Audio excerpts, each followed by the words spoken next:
property downtown. I can tell you those are formally dead, and by our choice. We want to be a part of the community up here. There's a lot going for that campus. There's a lot of love that it needs as well, and so we're in the process of trying to make that happen. But we believe in that section of the Tampa Bay region. We think that we can be an anchor for the revitalization of that area. We think being a good neighbor to USF across the street, and with all the other things that are cropping up in the neighborhood, chief among them, everything that's going on in Temple Terrace is a prime location for us as we look to regrow back into some of the space that you probably are familiar that MOSI once occupied. I will tell you, there's not a vision that we will ever get as sprawling as maybe we were at one time. The world has changed such that Science Center needn't have that kind of square footage footprint, and we're working with the county to figure out what makes the most sense there. We are in the process of talking to the county about taking back over the building that once housed the IMAX Theater and converting that into the largest planetarium in the state of Florida. That's a project that's very doable and is something that's really a centerpiece of my vision for what MOSI can be going forward. We're also looking to relocate. We have about 25,000 square feet of classroom space in the original MOSI building, so farthest east on our property down at 50th and Fowler. We're looking to relocate that back into the big concrete building that many of you probably think of as the big MOSI building, and figure out what other uses for that space make the most sense. So there is a strategy and a plan for sustainable growth, not just growth for growth's sake, which I think MOSI has a bit of a history in some of that. We're working on sustainable growth. I was sharing with the mayor earlier that had it not been for the roughly week of closure that we had to have because of Hurricane Ian, we would have actually set a record this fiscal year for the most attendance at MOSI since we went to our new footprint back in 2016. So we saw roughly 150,000 paid visitors this year, which is a pretty remarkable number considering a lot of people kind of think MOSI's not in business. So we're doing gangbusters with schools. We're looking to broaden our scope out, obviously, to other parts of the community. We've been doing some test marketing up into Pasco County. We really view our positioning here as an economic development driver for the general area. A lot of people who are looking for an experience like MOSI from outside the county are going to gravitate to us over maybe a downtown location, with a similar kind of thing, simply because of the travel time. So we have real opportunity there. But the one thing I wanted to touch on, and I would encourage you, I know a couple of you have been over to MOSI since I've been there. If you're interested, you want to come over for a tour, I can show you around. I can show you all the dirk and darty parts that we're still, working on. One thing that I wanted to mention, and I wanted to give Mayor Russ kind of a public shout out for some of his help. But one thing that I noticed when I really got in and started getting my hands dirty with MOSI is that a lot of our outreach efforts in the community historically, this is our 60th year in business, have been focused on certain communities in the greater Tampa Bay area, those communities that are known for having a lot of discretionary income and wealth to support an operation like MOSI. Even those kind of communities outside of Hillsborough County. Makes sense. We're a nonprofit. We're not a government agency. We do get government support from a couple of different municipalities, but we have to raise the money that we need to operate. So to do that, MOSI has tried to rely on some deep-pocketed individuals, businesses, foundations, those kind of things. One thing we haven't done a good job of, in my opinion, is be a really good neighbor to the communities immediately adjacent to our campus. And as I looked at the attendance records and the outreach efforts that MOSI had done historically, One thing I discovered was that we have, sadly, 15 Title I elementary schools within a roughly 6-mile radius of where MOSI sits geographically. Because of the economic challenges that they face and that MOSI faces, and then throw into the big pot of nasty soup, COVID and bus prices and all of that kind of stuff, a lot of those schools weren't taking advantage of what we were offering right in their backyard, which is sad enough. But when you think about the thoroughfare that MOSI is on and the prime real estate that we occupy, you realize that those kids are driving by MOSI every day to go to school, church, the grocery store, whatever, knowing that other kids are coming in and they're not able to. So one thing we wanted to do immediately was try and address that. And so starting with this school year, and the students are already in the process of this happening, MOSI has reached out to those 15 schools, and actually we also added Greco Middle School, which is also a Title I school, to pilot some of our educational efforts in the middle school as well. And we are doing an outreach program to an entire grade level at each of those schools, where our educators are going into the school and doing a day-long educational training for a grade level of the school's choosing. Different schools have different, targets that they try to match our curriculum with. We're then bringing those kids, that entire grade level, to MOSI for a day-long field trip, and MOSI is absorbing the costs of the outreach program, the field trip, the bus to get the kids there, and then we've gone out and found funding for return passes. So every one of those kids who comes on a visit gets a free bounce back return pass to come, hopefully with a parent, a guardian, somebody. If they come back with a teacher, teachers are always free at MOSI. So we're trying to really close the loop on making sure those kids are getting in, getting to access MOSI, getting to see what it's all about, and then hopefully bringing parents back and saying, hey, this is something I'm into. Not every kid is into science education, but those who are, we want to make sure they have that as an opportunity.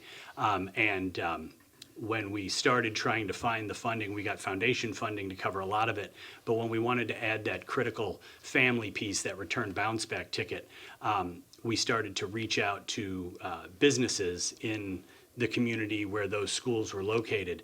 And one of my first calls was to Mayor Ross and said, hey, can you help? And he did, you all did. We found some funding from Terrace, as well as from some of the businesses in and around the area, to make sure that all of those schools got covered.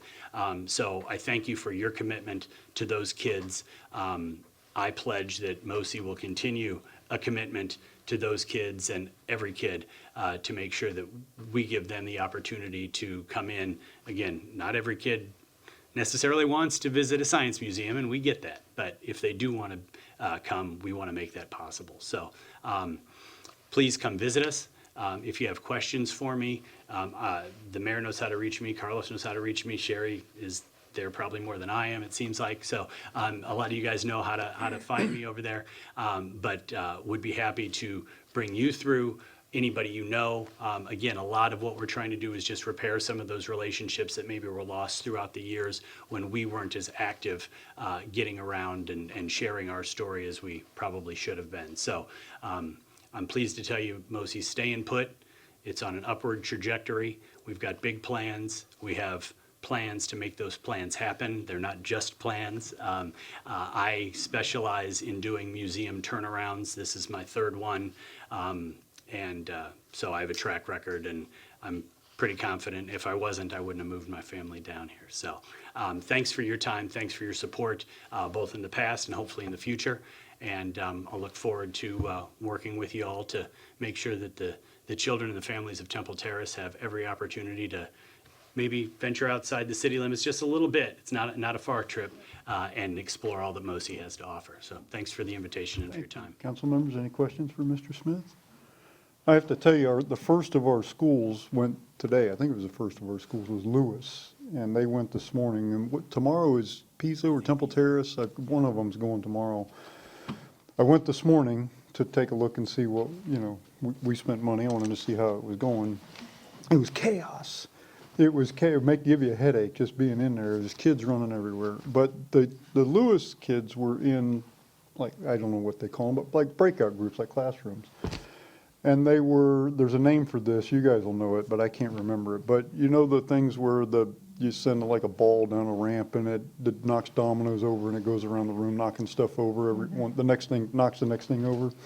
That's what they were doing, and they had these long tables and they had all these different materials and they were building ramps. It kind of looked like Hot Wheels tracks, but it was out of, hodgepodge of different things, and they had to connect these different materials that weren't shaped the same or weren't, they scotch or masking tape everywhere, and sticks to make bridges and slopes and everything, and so it's kind of like an elaborate bowling game, but all these third graders, I don't know how many was in the room, it seemed like there was 1,000 of them, but it was fun to watch. I'm watching them and they're, arguing and they're grabbing things, but they're improving this. So I was there for maybe 20 minutes and you could see them, because you could sit there and say, well, that's not going to work because it's only, and then, one of them in the back would push his way up and fix it, and then they would do it again. You could see the learning happening as, I was only there for 20 minutes. So it was really cool.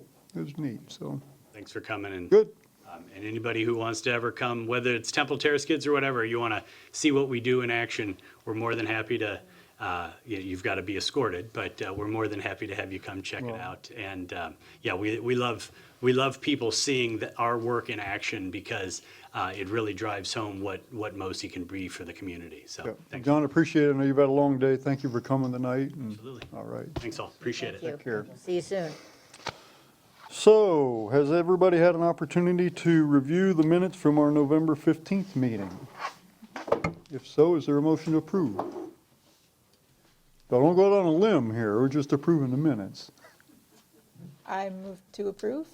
I'll second that All motion. right, any corrections to the minutes? Yes, I have one. Yes. I misspoke. When I was talking about the Tenant Bill of Rights, I said Florida law favors tenants, but I meant to say it favors landlords. So if we could make that one change, I would appreciate it. Very good. Are there other corrections to the minutes? If not, all those in favor signify with aye. Aye. Aye. Any opposed? No nays. Minutes are approved. Thank you.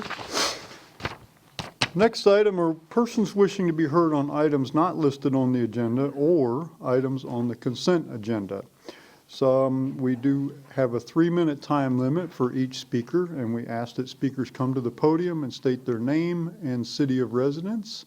I currently have no requests to speak. The forms are in the back of the room. But is there anybody who wishes to address the council? Now, this is on items not on the agenda, not something that we're going to. Okay. So would you please step up and have your 3 minutes, but when you're done, could I ask you to fill out one of those request forms and give it to the clerk so she can document your name and everything? Thank you. Welcome. Hi, how you doing? All right, we're good. First time here, so I'm nervous. Don't be nervous, just state your name, where you live, and then just relax, just like talking to somebody in your living room. All right, so I just purchased a home at 201 Druid. Your name. My name is Priscilla Rivera, and I just purchased a home at 201 Druid Hills, and she's my neighbor at 102 Druid Hills, and her name is Marianne Kessler. And we are here in regards to the lights, the traffic light. There's been several accidents and people are always zooming in and out of the streets. And at that particular intersection, there's a stop sign. And 56th Street, which goes 2 ways, and try to get to the other side on Serena you gotta wait like 5 minutes to be safe. And sometimes people are just rolling, they're going really fast on that highway, so there's a lot of accidents. I've been here for 6 months, and I witnessed already like 3. She's been here for... I'm Marianne Kessler at 102 Druid Hills Road. And my husband and I purchased our property 3 years ago. And in that 3 years, there's been 10 accidents on the corner. at first, when we first got it, it was like fender bender accident. I mean, no one was hurt, thank God, and the car was hurt, but it was still drivable. It wasn't totaled. Well, now this last 3 accidents that occurred, they've been, the car's been totaled. One of the cars has been totaled, and they've been going into the hospital by emergency. And I'm right on the corner of Druid Hills and 56th Street. So although I'm a little hard of hearing, I have my TV a little louder than usual. But yet, when there's an accident, I could hear it. And I put on my slip-on shoes with my cell phone, and I run out to see if I could help because I am a home health aide. So I know a little bit about in case somebody really got hurt, I could maybe help a little, you know, or at least and then I called 911. So, long So, story short, we're just here to see I'm about just the light at 56th Street I'm in really Druid Hills. concerned. The sooner the better, if the light could be put on. Could you, thank you for coming, both of you, thank you for coming. If you would, please, both of you leave your contact information, your name and contact information on the forms. You can just leave them with the police chief in the back of the room so we can have a member of our staff follow up with you. Yeah, that would be Just make sure we great. have your contact information. Thank you. Mr. Thank Rhodes. you for your help. Thank you very much. Thank you. Have a good day. You too, ma'am, thank you. Are there other members of the public who wish to address the council? Okay, seeing none, we'll move on to the consent agenda. Move to approve consent agenda. Were you gonna at least, no, okay. All right, we have a motion. Second. Motion and a second. All those in favor signify with aye. Aye. Any opposed? No nays. Consent agenda is approved. Next item is the first public hearing and first reading of ordinance 1540 to adopt 2022 capital improvements sections, schedule of projects update. I'll open the public hearing, and we have Diego Guerra, who is here from the Hillsborough County City County Planning Commission. Welcome, Mr. Guerra. Good evening, ladies and gentlemen. Diego Guerra, Planning Commission staff. Again, this item is a Planning Commission's review of the City of Temple Terrace's FY23 through FY27 schedule of projects update. Maybe? No. That helps. So, Chapter 163 of Florida statutes requires that the schedule of projects, which is a list of projects that address levels of service and a subset of the capital improvements program, be adopted into the comprehensive plan. It is updated on an annual basis, just like the capital improvements program. The update would replace the existing schedule found in the comprehensive plan with the schedule in your packets. City staff identified projects in the capital improvement program that address levels of service, and it's these items that make up the schedule of projects like I just mentioned. The update is accomplished by ordinance, which is explicitly permitted under Chapter 163, which is a little different from your standard plan amendment process. Additionally, the plans of other agencies are adopted by reference into the schedule through an existing policy in the comprehensive plan as well. City and Planning Commission staff worked together to identify projects in the capital improvements program that affected the adopted levels of service. City staff identified whether those projects eliminated a deficiency, maintained a level of service, or were planned for future growth. Per the comprehensive plan, the list of the 10-year transportation projects be incorporated as part of the schedule of projects, and for those portions that were city projects within the first 5 years and specifically affected the levels of service, those were included in the report analysis and analysis in this presentation as well. So there are 6 program areas identified within the key, schedule of projects, as you can see on the slide. The largest in terms of funding are water and wastewater. The total FY 23 through FY 27 funding amount is $39.19 million for a total of 117 projects within the schedule of projects. And as you can see on this slide, majority of the funding are for the repairs, replacement, or renovations to maintain that level of service as identified in the plan. Planning Commission staff examined the schedule of projects with respects to the goals, objectives, and policies in the comprehensive plan. A few of the policies are identified on the slide, and a full list can be found within the package itself. First, the schedule is consistent with the direction for level of service priorities, which states that they should be for repair or replacement of facilities to eliminate deficiencies or plan for future growth.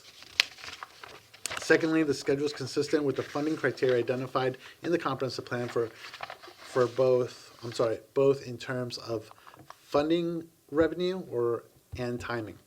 Additionally, the schedule of projects furthers several other infrastructure-related sub-elements, including providing quality infrastructure and services to residents and enhancing transportation options. Ladies and gentlemen, the Planning Commission found the City of Temple Terrace's FY23 through FY27 capital improvement section schedule of projects consistent with the goals, objectives, and policies of the Temple Terrace Comprehensive Plan, and recommend City Council adopt the schedule of projects into your comprehensive plan. This concludes my presentation. I'm available for any questions. Thank you, Mr. Guerra. Are there members of the public who wish to comment on this item? Council member questions for Mr. Guerra? Yeah, thank you for coming. Any questions? Good, thank you, Mr. Guerra. Close the public hearing and ask the clerk to read the title of the ordinance.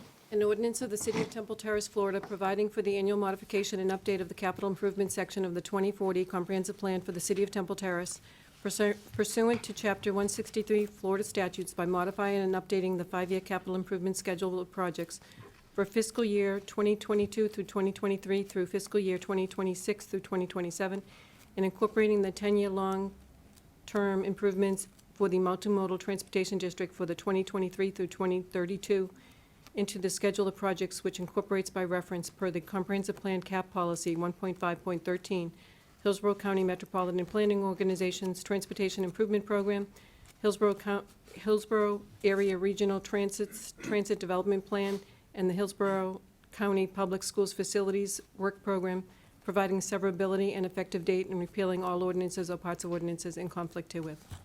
Thank you, Madam Clerk. Is there a motion? I move to approve the ordinance as read. Second. Motion and second. Discussion on the motion. All those in favor signify with aye. Aye. Any opposed? No nays. The ordinance is adopted on first reading and will appear for second public hearing and reading on December 20th, 2022. Next item is a resolution approving a task work order to C.W. Roberts Contracting, Inc. for general asphalt resurfacing. Our city engineer, Brian McCarthy, is here to explain. Good evening, Honorable Mayor, City Council. I'm Brian McCarthy, City Engineer, and today I'm seeking approval for a task work order to C.W. Roberts for roadway resurfacing work within the River Run subdivision. So this is the second phase of this roadway resurfacing work. In the figure, in red, you can see the roads that we'll be resurfacing. They include Bellhaven Street, Woodland Ridge Drive, Shore Bluff Court, River Ridge Drive, and Hidden Ridge Place. This task work order includes milling and resurfacing, restriping, and some miscellaneous concrete work. As a reminder to our residents and viewers, this cost estimate doesn't include the resurfacing portion of Capwood Avenue that we found to be substandard from the first go. So that work is considered under warranty, and the contractor will fix it within this task work order. So that said, staff recommends City Council approve the expenditure not to exceed $256,000 to C.W. Roberts for roadway resurfacing work. Thank you for your time, and I'm available for any questions. Thank you, Mr. McCarthy. Are there members of the public who wish to comment on this? Seeing none, council members, any questions for Mr. McCarthy? Councilmember Chambers. Yes. Is this the same contractor that did the other work that's under warranty? Yes, Okay, so they'll be doing it at the same time, same contractor? yes. Okay, thank you. Other questions? Thank you, Mr. McCarthy. Is there a motion? Move to approve the resolution for the task work order for C.W. Roberts Contracting for general asphalt resurfacing. Second. Motion and a second. Discussion on the motion? If not, all those in favor? Aye. Aye. Aye. Opposed? No nays. Resolution is adopted. Thank you, sir. Next item is a resolution approving SPR 22-04 for the development of a medical hospital at 6805 Woodstock Road. Senior Planner Gus Carpus is here to explain. Yes, good evening. So again, what you have before you is a site plan review application for the development of a 62,000 square foot inpatient medical hospital located at 6805 Woodstock Road within the telecom area there, or the telecom area. So the property is owned by WB Development, and the applicant is Rail Engineering. A member from their staff is here tonight. Okay, so this map here is the location map, and it doesn't show the exact lot area because it has not been updated in our GIS, but the next photo will show you on the aerial. But it's 5.1 acres. It's the east portion of the property. Currently, it's zoned planned development, and again, that was a rezoning we did back in April. The future land use is research corporate park. So you can see outlined in yellow is the actual lot that we're looking at tonight for the site plan. Back in March, USF submitted a lot split, which wasn't a plat, so we didn't have the opportunity to approve it. But they will be coming on the 20th with an actual final plat that's going to match this lot. So the request is for the east 5.8 acres of the parcel. And again, the plat, we were going to try to run the plat and the site plan at the same time. The timing didn't work out. That's why we're looking at 2 weeks from tonight. So again, the proposed use is an inpatient rehabilitation hospital which serves patients with complex nursing, medical, management, rehabilitative needs. So it's like aftercare from surgery and stuff like that. It would 3 stories, 62,000 square foot, and 60 inpatient beds. It's going to be operating 24/7, obviously, as a hospital there, with staffing levels varying from 65 during the day to 45 during the evening. And again, most of the patients are received from acute care hospital, and they have an average stay of 12 to 14 days. This is a rendering that we were given, some conceptual elevations on the site. And then I put a note to myself. On this one, the first thing I should have put was the City Council approved the zoning reclassification from PROF to Plan Development in April of 2022. And at that time, they submitted a conceptual site plan, which is required when you submit for a PD rezoning. And so the site plan that we have before us is basically what they proposed earlier. It's just a separate application. And I should add that the DRC reviewed it, and the Planning Commission staff also reviewed it, and found it consistent with the city's comprehensive plan and the goals. Actually, I kind of want to go back here. I kind of brushed over that. It's kind of hard to see, but you'll see that the actual structure and the parking and all that kind of stuff is located to the northern part of the parcel, and some of that's due for conservation and that type of stuff for drainage. So again, we reviewed this, and staff recommends that the council adopt the resolution approving the site plan for the development of 6805 Woodstock to permit the construction of a 62,000 square foot inpatient rehabilitation hospital as depicted on the site plan submitted to the city, and will be included as Exhibit A on the resolution. And again, the applicant is here if you have questions for me. Very good. Thank you, Mr. Carpus. The applicant have anything to add? Okay, very good. Members of the public, are there any members of the public who wish to comment on this? Not council members, any questions? Vice Mayor Schisler. Are we going to have a timing issue with approving this week and then in 2 weeks approving the other part? Are we going to step on each other? No, because in the past, if you look at, there's some other properties where we've approved the site plan prior to actually getting the plat. Yeah. And since this is already legally described because they did the meets and bounds Okay. You description. don't have to go back and do it again, that's all. Okay. Correct. Yep. Councilmember Donahue? My question is, what's the timeline on this build?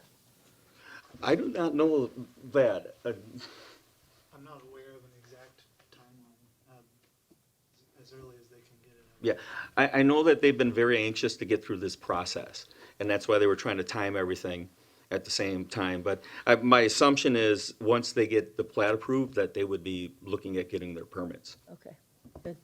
Thank you. Mr. Corpus, I know the credit union's been working very hard to get this deal finalized by the first of the year. Yep.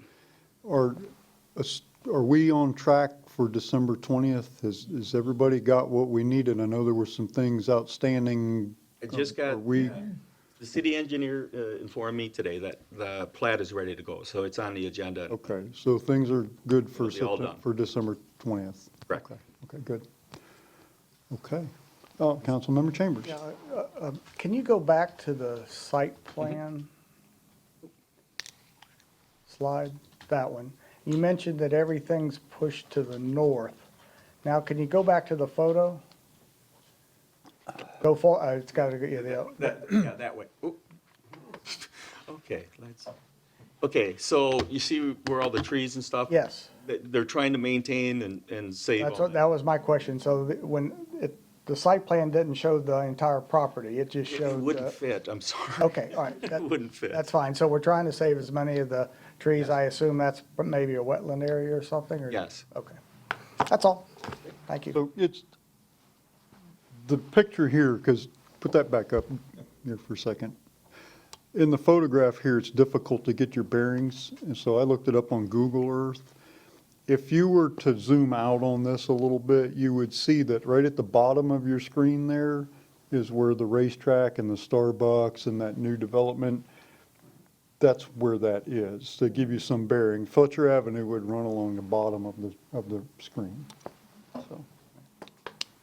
So there's not going to be any tree mitigation or minimal? Minimal, yeah, Joe, I believe Joe, was there gonna be tree mitigation? They were good? Yeah. So our ordinance has a, like canopy, if you keep a certain percentage of the canopy and that type of stuff, there wouldn't be Okay. mitigation. But yeah, the site plan went through Joe also as part of the DRC. Okay, well, thank you for whoever is saving all those trees. Thank you. Other questions? Very good. Is there a motion? Move to approve resolution SPR 22-04 for the development of the medical hospital on Woodstock. Second. Motion and a second. Discussion on the motion? All those in favor signify with aye. Aye. Any opposed? No nays. Resolution is adopted. Thank you, Mr. Carpus, and we'll see everybody on the 20th. And the 20th with the plat, correct. Very good. Next item is a resolution declaring municipal election and charter referendum results. Assistant City Attorney Ernie Mueller will explain. Welcome, Mr. Mueller. It's nice to see you tonight. Thank you, Mayor, City Council. In accordance with the city charter, the regular election of the city council and a charter referendum was held on Tuesday, November 8th, 2022, in conjunction with the Hillsborough County and the state of Florida general elections. Qualifying for the 2022 Temple Terrace municipal election was held from noon Monday, August 15th, 2022 until noon Friday, August 19th, 2022. And during that time, 5 residents submitted the required documents to qualify for their names to be placed on the ballot to be considered for 3 open positions on the city council. Following the election on Tuesday, November 8th, 2022, the Hillsborough County Canvassing Board met and certified the results of the Temple Terrace municipal election. And those results of the Canvassing Board will be attached to the resolution as attachment 1. It is recommended that the results of the municipal election and the charter referendum held on November 8th, 2022 be declared to be certified, valid and accepted to reflect that James Chambers, Allison McGilvray Fernandez, and Gil Schisler are declared duly elected to the office of City Council Member of the City of Temple Terrace, and that the charter referendum failed. Thank you, Mr. Mueller. Are there members of the public who wish to comment on this? Okay, very good. Council members, any questions? Okay, if not, is there a motion? There is. I would like to move to approve the resolution declaring the municipal election and charter referendum results. You sound too eager to make that I motion. wanted to make sure somebody made that motion. Second. Motion and a second. Discussion on the motion. All those in favor signify with aye. Aye. Any opposed? No nays. The election results are certified. Next item is a resolution approving a rate increase for water, irrigation, and wastewater services charged by the city. Finance Director Jim Ingram has a nice ring to it. Finance Director Jim Ingram is here to explain. Now, the next two agenda items, this one and the next one, are related. So I believe he's going to give a comprehensive presentation, right, for the first one, and then for the second hearing, it'll kind of be abbreviated because it's pretty much the same, right? Okay. That's correct. Very good. Thank you, Mayor Ross. Good evening, council. Need to pull out my reading glasses. The fiscal year 2022-23 budget includes a 5% increase in water, irrigation, and wastewater rates charged by the city beginning January 1st, 2023, and a 10% increase in sanitation rates charged by the city beginning January 1st, 2023. In staff's due diligence to prepare the resolutions to adopt the new rates, it was found that these increases exceed the maximum allowable by city ordinance. Water and sewer utility rates, section 2256 of the city code states the following: the annual adjustment will be no greater than 5%, or the year-over-year growth in the U.S. CPI, Water and Sewerage Maintenance Series, whichever is less, and will be no less than 0%. As also stated in the code, the CPI should be based on the percentage change published by the U.S. Department of Labor, Bureau of Labor Statistics from January to January each year. The January 2021 to January 2022 CPI for water and sewer services was 4.1%. And again, it says whichever is less, according to the code. On sanitation rates, section 2288 of the city code states the following: the annual adjustment will be no greater than 4%, or the year-over-year growth in the U.S. CPI Water and Sewerage Maintenance Series, whichever is less, and will be no less than 0%. As also stated in the code, the CPI should be based on the percentage change published by the U.S. Department of Labor, Bureau of Labor Statistics, from January to January each year. The January 2021 to January 2022 CPI for water and sewer services was 4.0%. Due to the restrictions for rate increases placed in the City Code of Ordinances, the attached resolutions recommend a 4.1 increase for water, irrigation, and wastewater rates, and a 4% increase in sanitation rates, both effective on January 1st, 2023. This action will lower the budgeted revenue projections by $93,150 in water and sewer and $153,000 in sanitation. The water and sewer projected fund balance to operating expenditure ratio will drop from 24% to 23%. Sanitation will drop from 10% to 7%. As council will recall, the target for both these funds is 25%. The largest single expenditure in the sanitation fund in the current fiscal year is a new claw truck, budgeted at $220,000. This equipment is presently unavailable due to inventory shortages stemming from the active post-storm debris collection demands in the state. The city will refrain from moving forward with this purchase until such time as the rate situation can be clarified. We also probably wouldn't be able to get it this fiscal year anyways. The result of the sanitation revenue decrease of $153,000 and the sanitation expenditure decrease of $220,000 will be a net of $67,000 added to the current year's cash flow and reserve for contingency. So there is at least that positive due to the truck not being able to be purchased this year. That's a short-term positive.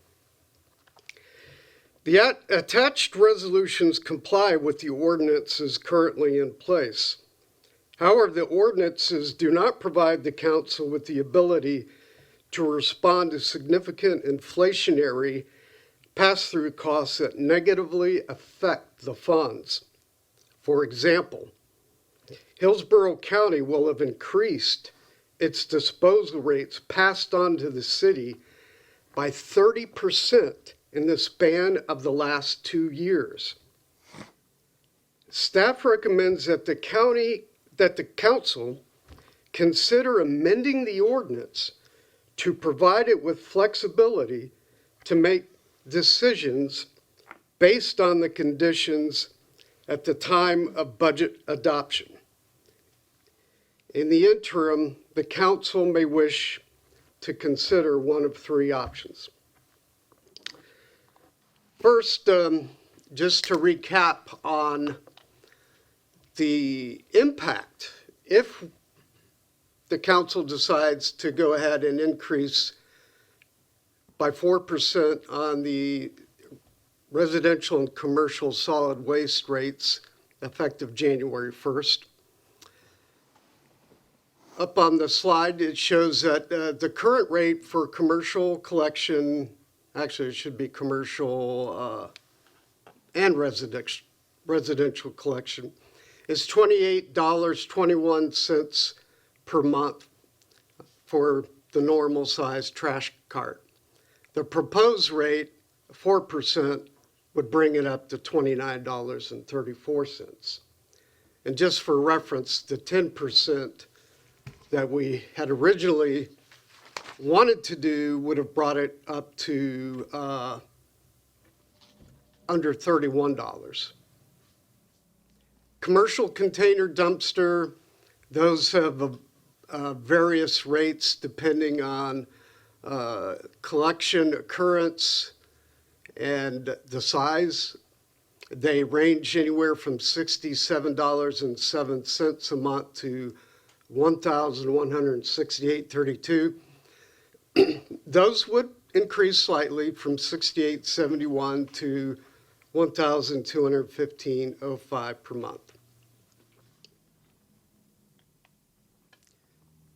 On the water, irrigation, and wastewater rates, water consumption rate, our current rate, up to 8,000 gallons, is $2.16 per 1,000 gallons.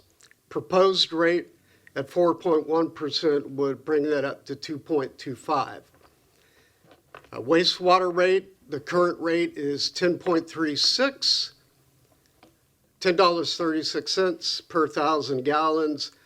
The proposed rate would bring it up to $10.78 per 1,000 gallons.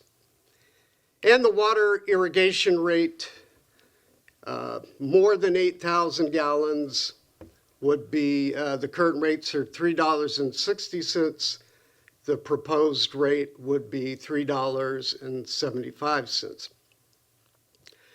We did an analysis of an average household, which might use 6,000 gallons of water per month, and 3,000, we also added 3,000 of irrigation because some people do use irrigation.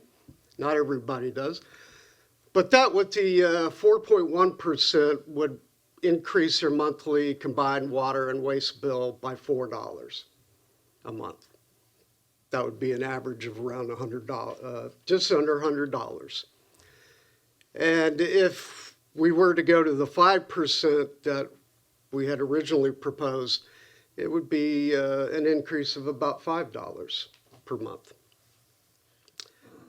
So, what are our options? Option number one, adopt the attached rate and take no further action. This would have funds operate at levels less than what we budgeted throughout the fiscal year, but stay within compliance of the current ordinance. We discussed whether or not this would require a budget adjustment or amendment. I asked our city auditor, our lead auditor, Jeff Wolf of MSL. He said, I don't think the council would be required to do a budget adjustment to reflect the change. I think it's more of a management decision on where you think the fund will end up with the reduced revenues. Of course, that is an option. These are enterprise funds that we're discussing, totally separate from the general fund. Again, the impact, water and sewer fund, $93,150 less revenue projected. The fund balance to operating ratio would drop from 24 to 23%. On the sanitation fund, $153,000 less revenue projected. Fund balance to operating ratio drops from 10% to 7%. Cash flow would be helped by not buying that truck. The fund balance operation ratio, the capital expenditures are converted into depreciation costs, so those are fixed. So it would still affect that ratio and bring it down.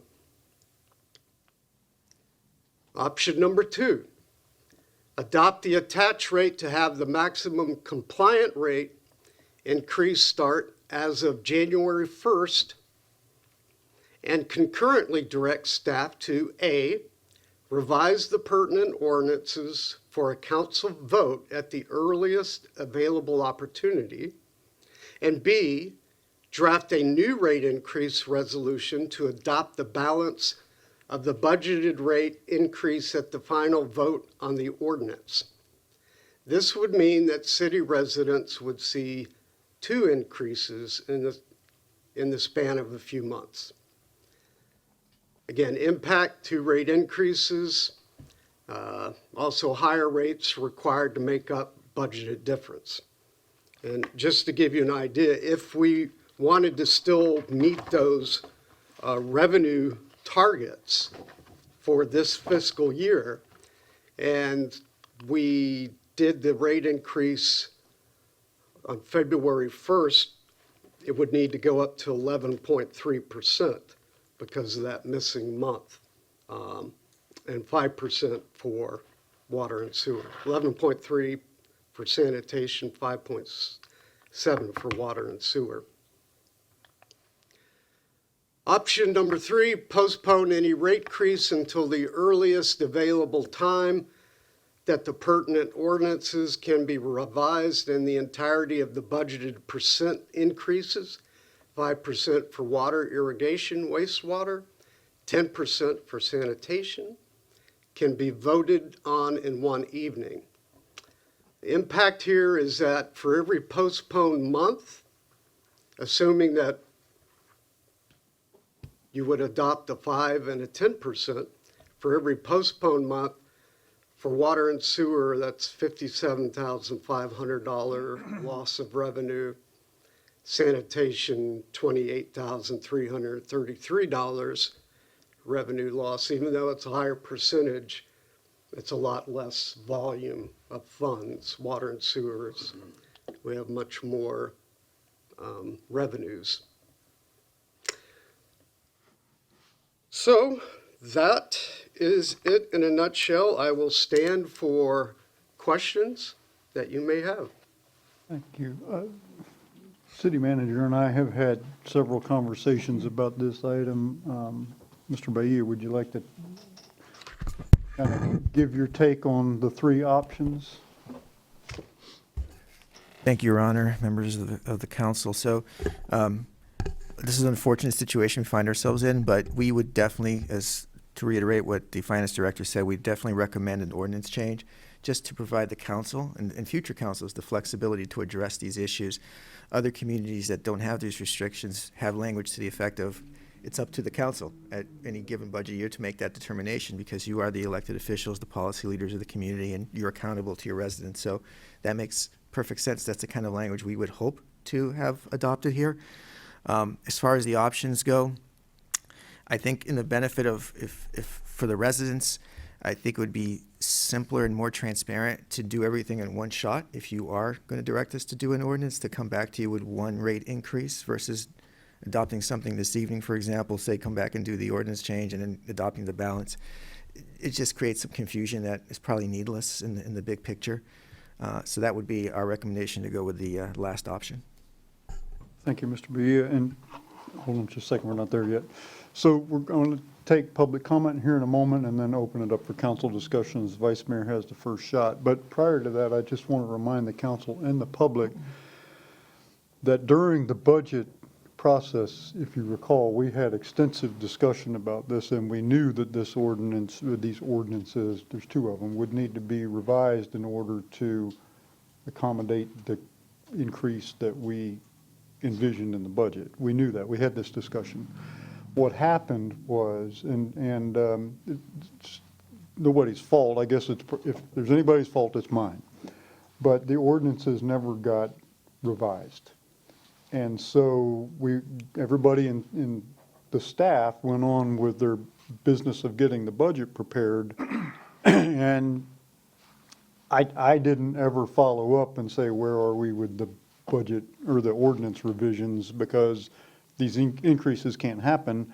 But the council's already, if you recall, we've had this discussion. We've already, not by a vote, but in the budget process, we already agreed unanimously to revise these ordinances to allow for the increase. So just a little background there for the public and to refresh our memories. But now let me take public comment and then we'll open up. Are there members of the public who wish to comment on this item? Well, that was quick. So, Vice Mayor. Okay, Jim, Mr. Ingham, with your calculations on the potential deficit running 23 to 24, is this extrapolated over the entire year? Or is this based, well, that's a question. I'm sorry, can you repeat the question? The shortfall in the fund balance Right. that would result from this, Right. I think you said it was like 93,000, whatever the number, is that extrapolated over the entire fiscal year? Yes. So that we would end up with a fund balance of 23% as opposed to 24%? Yes. Okay. And the same for the 7 to 10 in the solid waste? That is Is correct. correct? Okay. So you've already basically covered that shortfall with the pushing off, for lack of a better way to say it, of the claw truck. I don't really think we have a significant issue here. Let's go ahead. I would suggest that we go ahead with the rate increase. I can't see doing 2 rate increases in the year, okay? 23 to 24 is an arbitrary number. We are well within, just take one fund at a time, we are well within our margin of error, if you will. This is what the percentage of future of fund spending, how much we've covered by that fund balance, correct? Okay, 23, 24%, that's a number we created, okay? That's well within our acceptable range by our auditors. They like 20 to 25, we're well within that. We don't need to do anything with the water sewer. Now, the trash, the sanitation, it's a little bit different. Now, does the 7% reflect the savings of not spending on the truck as, the offset of the not buying the truck? No, because, slightly, I should say slightly, by about $22,000, because I believe those are a 10-year lifespan. Okay, And you don't count the full amount understood. in that ratio, you count the depreciation. So you would have been adding about $22,000 of depreciation cost Okay. this year. So- That will be eliminated. Okay, so you're fully into the audit right this point. Have you guys done the calculation comparing your actual spending for 21 or 20? Have you- 122. You done the actual spending through September 30th versus the budget through September 30th? What's your No, comparison? we have not gotten Okay, to so you that haven't gotten, point, only historically, we only initial. spend about 95% of the budget for the last 6 or 7 years. It's been about 95%. So we have a surplus carry forward. I guess what I'm trying to say is, I say my recommendation, and I haven't done real deep into the numbers, but based upon what our budget discussions were, we have a proposal at hand, all right? And then it gives us time to put together the ordinances for next year. I don't think we need to change, we can cover it with this year, not by the truck, obviously, so you would need a budget adjustment for that. And then there's no deficit that we're going to carry forward. You mitigate it by the reduced the revenues are down, but your spending's down. And that sorry about that. I don't know that offsets that. I apologize.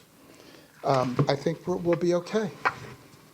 I think we would be okay with the whole process, and then that gives us time to put together a proper ordinance and figure out how to cover for these type of contingencies going forward. Just FYI, I do agree with Mr. Schistler. I just, for transparency, want to make you aware that, just looking at the sanitation fund, the audited statements over the last few years, it has been operating with an income loss every year for this. And I'm looking at what I'm projecting for 21, 22, although we haven't gotten in and finished all the numbers. It looks like we're going to be at another loss. 4 years in a row. Last year was minus 154,000. And we are getting, I would say probably my estimate at this point is the cash balance will be somewhere between 200, 300,000. Now you're getting into a level where if we need to buy a truck, there's not going to be the money in the funds to buy it. Fortunately, we're not going to need to buy a truck this year. But so at some point, we do need, including, I think, doing a good hard look, working with the director, with Ray, and looking at where are there ways we can save money? Is there things we can do within the sanitation fund itself? But with that being said, it definitely needs a shot in the arm. Okay, I'm going to move this along because we've got 4 others of us. Councilmember Chambers. Okay, thank you. And it's the same thing on fund balances. Answers. In sanitation, we talked again, if everything worked out, we didn't have this problem with going to 4.0%. In sanitation, if we stayed at 10%, that would bring our fund balance, you said, to 10%? Yes, that's the projection. And if we go with the 4.0, it's down to 7%. Correct. What is it now? Well, we haven't finished the It's numbers less for than 10 this year. because this was going to move us in. Well, I don't know, is 7 less than what we have now, or is 7 more than what we have now? Less. Oh, less. Less. Yes, less, yeah. I was thinking we were at 3% or 4%. No, I think that was if we had not raised any rates. I think you did get that number from somewhere, but I think that was when we put together. Okay, that's fine. So back to the 10% that was budgeted, and the spending of the truck was in that budget, right?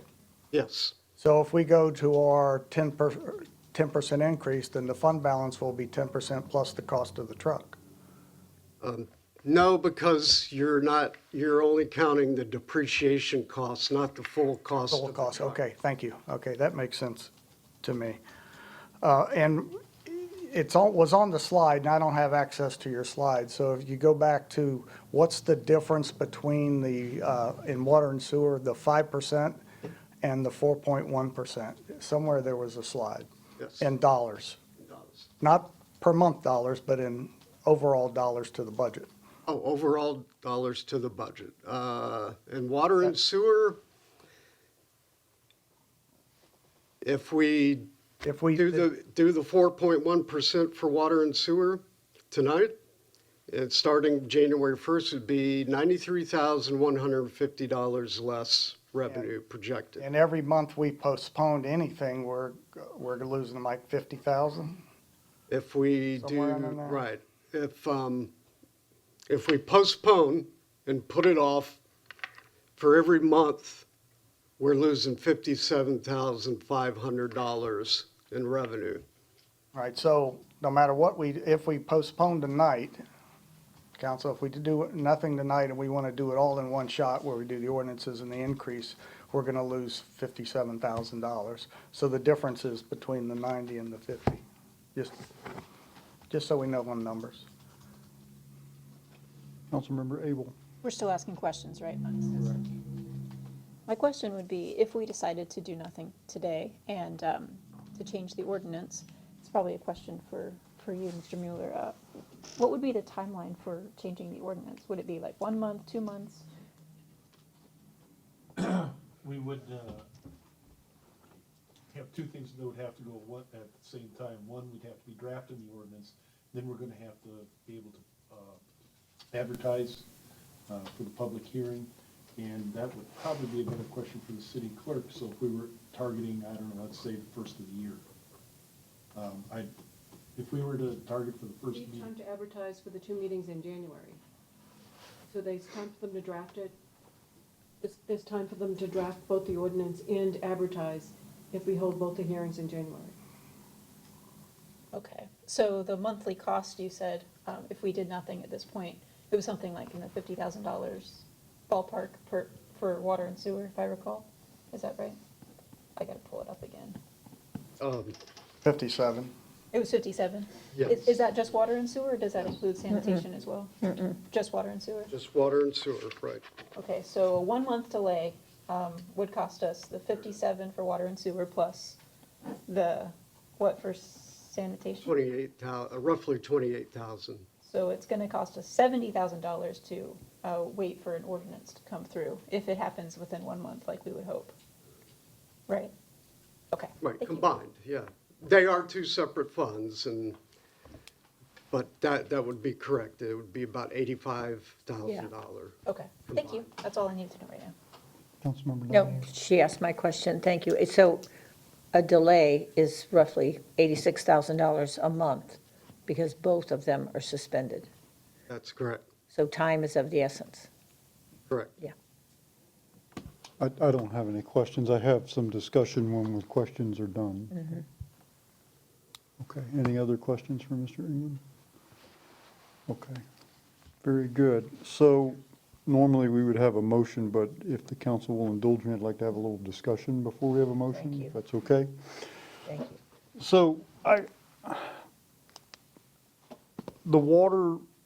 the impact to the water is not that great. We go from 5 to 4.1, and the impact to the budget is fairly minimal. The fund balance is healthy, going from 24 to 23 is not, I agree with the vice mayor, that's negligible. It's money, but it's not, that balance is doing okay, and it's not gonna throw us in an auditing problem. I respectfully have a different view on the sanitation fund, though, and I think it would be a mistake to do nothing. That fund is in trouble, been in trouble for a couple of years now, and it's only getting worse. And we had hard discussion about this during the budget process. I would propose that we consider doing option 3 for both of these, and I'm going to explain a couple of reasons why I think it's important. Option 3 is the one where we don't raise it now, tonight, we don't do it. We get to work quickly, revise these ordinances, which we intended to do 6 months ago or whenever it was, maybe not 6, but over the summer, it was our intent to do that all along. We had this debate already. It just didn't get done. I have some concerns, particularly about sanitation. I can live with water, but particularly about sanitation, and I really think we need to do both, and I'll tell you why. The sanitation, my biggest concern is that sanitation fund is dangerously low, and now we're going lower. This proposed increase was only projected to bring us to 10%. Our goal was 20 to 25. The 10 is still critically low. With the proposed increase, it's just, at least it's a step in the right direction. So I'm particularly concerned about the sanitation fund. I don't think it's wise to wait another year and kick the can down the road. The other thing about the sanitation fund, the claw truck that's in the budget, it's not available, we can't get it anyway, right? So it's easy to say, well, we just kicked that truck down the road. Well, we're going to have to do that anyway. The difference is that we're collecting the money to buy that truck so that when it is available next year, we have that money moving forward. We've collected it. Because guess what? In the next year's budget, there's another piece of equipment. The 5-year CIP relies on purchases being made on schedule. If you start postponing buying dump trucks or claw trucks or police cars, it's like pay compression. All you're doing is putting yourself into a worse problem in the future, because now you got to buy 3 trucks in the same year. So I don't think waiting to do that is a good idea, because the fund balance being critically low, and I don't like the idea. It's okay if we delay the actual purchase of the truck, but raise the money as we intended to, so that when the truck becomes available, we can buy it. And the other thing that has an impact on our constituents is also to be considered too. We know that the city of Tampa plans to raise rates, 5 to 7% a year for the next 20 years, because they need to raise money for capital to improve the wastewater treatment plant. So we know that. This is not going to go down. We know that the county is raising tipping fees. Right? It takes a lot of money to operate the incinerator. They're raising tipping fees. We're paying more and more and more all the time for, 15%? I think they last increase was something like 15% for tipping fees. We're going to go backwards, and what's going to happen is next budget, as we're probably going to have to raise it again next year unless circumstances change. Next year, we're going to hit our residents with a 15 or 20% increase at one shot, because we didn't do the proposed increase this year. So as bad as this seems, I really think it would be the smartest path forward would be to stick with what we agreed to over the summer. We goofed up.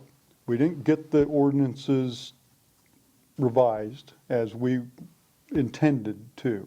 We had this discussion about taking that language about out and letting the council, based on market conditions. There's pros and cons to using CPI. It's a good number to look at, but should it be a driver for your local ordinance? No, because that's a national thing. It doesn't mean that's the condition here. And so I think option 3, I agree with the city manager. We've talked about this a lot, and I really think that's the most prudent course of action to keep our budget stable, to keep going in the direction of our fund balance. We worked through these models extensively during the budget process. I think it's a mistake to go back now and try to look through these models again and do new projections. We're going to have to eat a month or 2 of lost revenue because we didn't get the ordinances revised. But if you look at what the cost of that is on the projections, we're just going to have to eat it. I mean, that's just the way it is. But it's better to eat that than it is to eat a whole year, and then next year, we gotta look at our public and say, I'm sorry, your trash went up 20% at one shot. I think the most prudent, and I know I'm a little different than you on the sanitation, but If I may. Yeah, absolutely. Just from one thing. Yeah. If we do that, we're gonna have to encumber the $200,000 we're gonna have to encumber the $200,000, which if we just don't buy it, we don't do it. I mean, it's like any other capital project, we don't do it, it doesn't get encumbered. But in order to maintain the thought process, we'll have to, correct me if I'm wrong, Mr. Ingham, we're gonna have to encumber that in order to make sure that that's available for next year and not impact next year's budget. it would have to be earmarked. It would have to be earmarked, and that's different than what we're talking about, or what we were talking about originally, which is fine, I don't have a problem with that. I hope, I'm okay with option 3s. I don't want 2 rate increases. I didn't want that and I don't want the rate increase bigger than what we originally budgeted. So we'll take that loss. And again, we're at the calculation today would be a loss, but in reality, it probably would be due to the way our spending habits. We always over budget. We always do, by a slight amount, not tremendous, but we always have surplus increases at the end of the year when the budget's when the audit's finally done. So I can support the option 3, as long as we I think just we're in keep it. agreement, we're just saying it a little. We're just saying it differently. I agree, yeah. Okay. Council members, yes, Councilmember Donahue. You know, everywhere we go, prices have gone up, and they've passed it on to us, okay? And us being the city saying, well, okay, thank you, City of Tampa, you've raised our rates, but, you know, we don't want to pass it on to our customers. From what we just heard tonight, we didn't come in under budget. We lost money.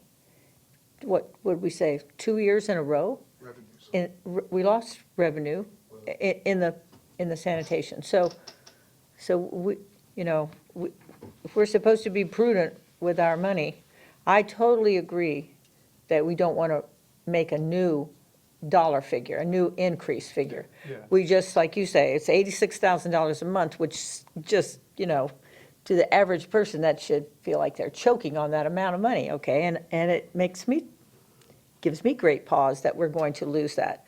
But to know that there will be a sense of urgency, not a, let's just, you know, whenever we get around, you know, you guys work on it, but we're okay. As you all know, it'll be just a few months and you'll be talking budgets again.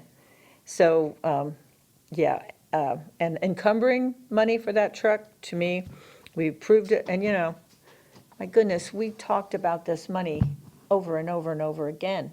I like option 3. It says we're going to do it. We said we were going to do it. We voted to do it. We put the budget in place with that money in place, and now we're going to get it done as quickly as possible. If we were a regular business, we would be figuring out a way to not lose that $86,000. So if I hear you correctly, I think the 3 of us are pretty much saying Yeah. the same thing, just. I think so, different option words, 3. but- Okay. I'm ready Councilmember to Page. make a motion. Well, Oh, you had something to say? Well, yeah, I support number 3 also. I could have gone with 2 also, but three's good. But my question is, what do we have to do? We have resolutions. Do we have to vote those down? What do we have to do? I think if we just don't make a motion, Don't do nothing anything. happens. Is that correct? Yeah, or you could table them. Yeah, but table is time certain, isn't it? Well, Well, if you don't put a time certain on it, it'll just hang out there, but, well, why would we want to table it though? Because we don't want these resolutions coming back. We want to revise the ordinance and then at the same time have new resolutions come back. We don't have to do any act on it. Don't do it. correct, so, yeah, you can, just move to deny these, resolutions.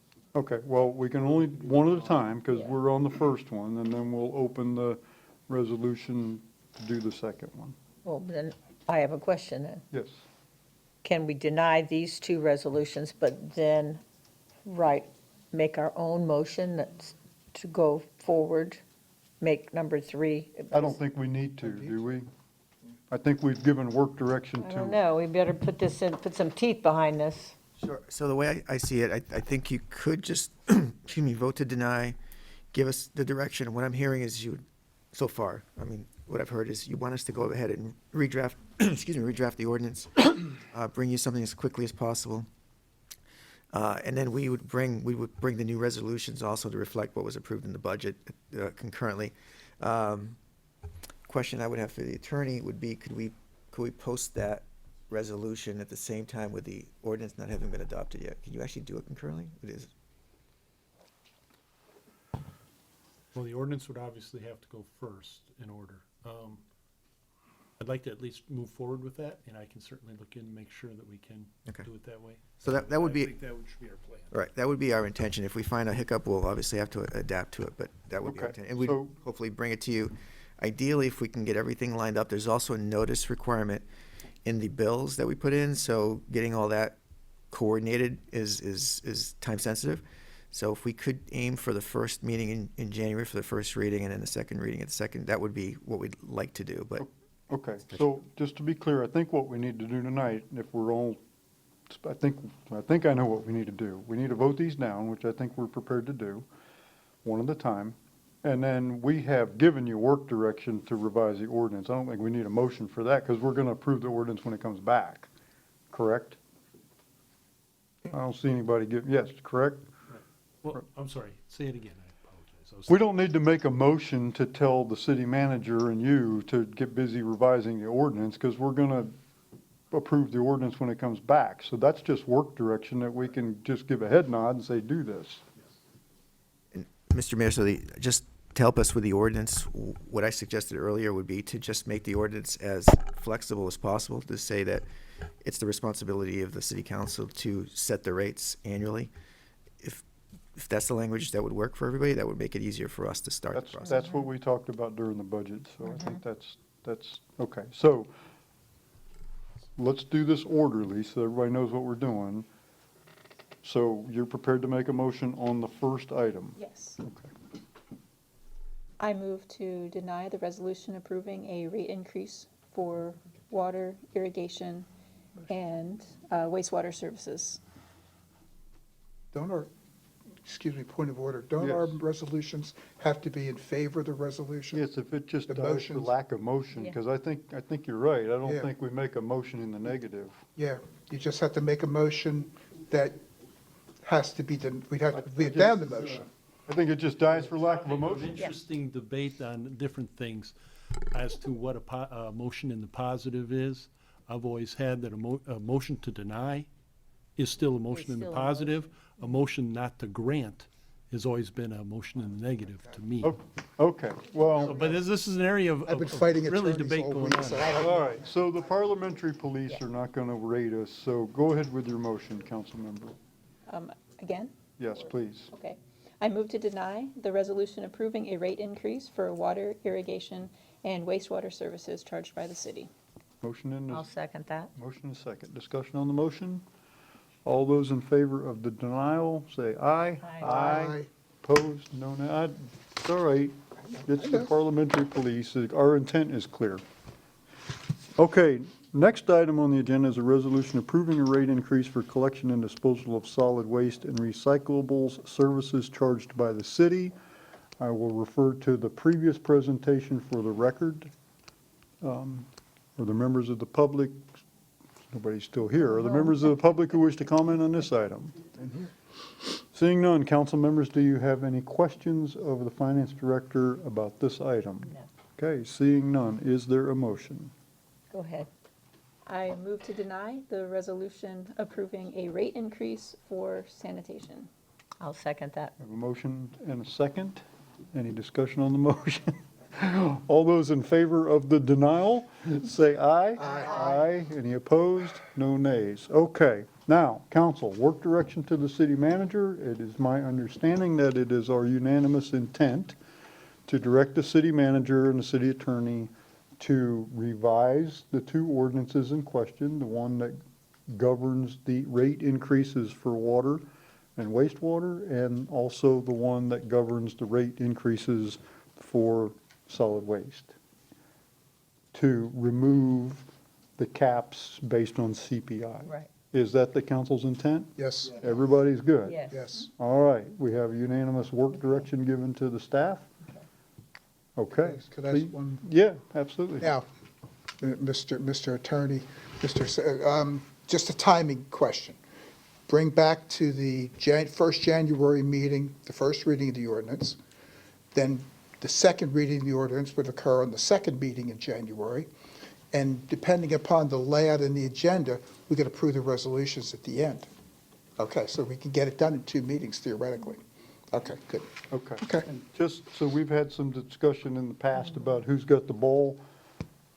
Mr. Bahia, you have the ball on this, right?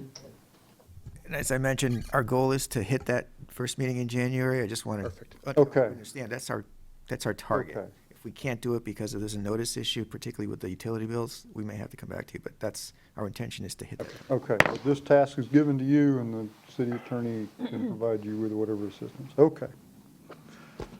Thank you, council. All right, carryover council business, I have a couple. Was this where your presentation, or was it under board reports? No, never mind. I think it's under board reports. Okay. Yeah. Carryover council business from previous meetings. Oh, just a quick question. Yes, Vice Mayor. Mr. Mueller, any progress? I was at the last meeting and just curious about the derelict houses and you may have planned on bringing that up, and if I jumped the gun, I apologize, so. No problem, this is as good a time as any. Yeah, as you're all aware, we have a few properties within the city that have some significant code enforcement problems and the violations, I should say. And the normal tool that the city uses is the Code Enforcement Board. And there's been fines running on these properties, and it doesn't seem to be motivating the property owners to cure those violations. So what we have chosen to do is to try and use another code enforcement tool, which is taking those properties to the county criminal court. And so we have one of those properties right now in that process. We have to do a new notice of violation and stuff like that. But we are moving forward. We're going to move forward with one, and then with the remainder after that. Okay, thank you, I appreciate the efforts.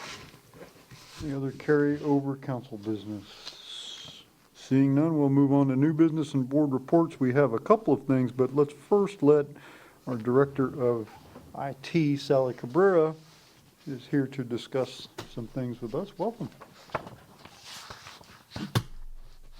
Hello, Mayor Ross. Hello. Member Sally Cabrera, Director of IT. I'm here to talk about the transition from TempleTerrace.com to TempleTerrace.gov, which I believe to be a positive step for the city.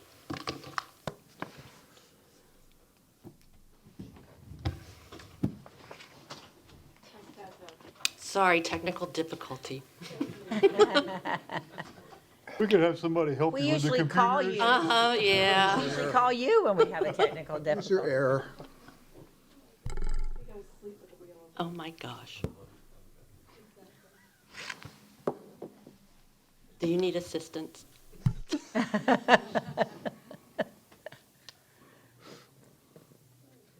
All the IT people are looking, they're coming. Yeah, they're all like, this is great.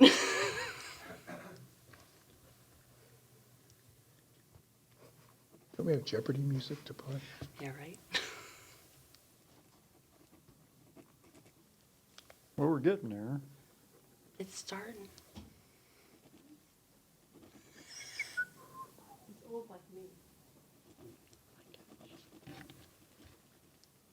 There's usually some horrible music playing when you're waiting like this. Yeah, like he said, the Jeopardy music or. Yay, TempleTerrace.gov.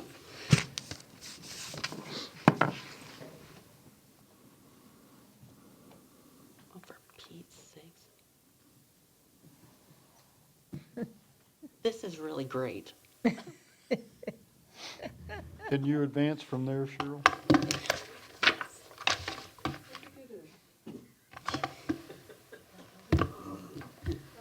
There we go. Yay! Probably jump like through 5 screens and. No, this is right. This Okay, is here we correct. go. Why change to TempleTerrace.gov? The change will increase the security and searchability of our online presence. .gov domains are controlled by federal government and are more secure and harder to spoof. In order for us to register TempleTerrace.gov, we really did have to do a few things to prove that we were a government agency.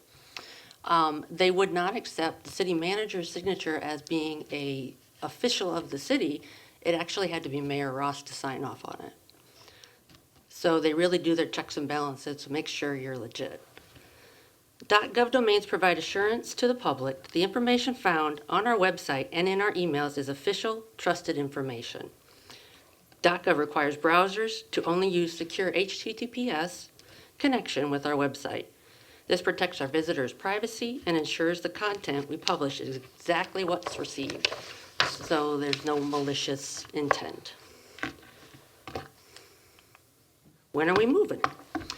The target date is December 15th of this year, which is coming fast.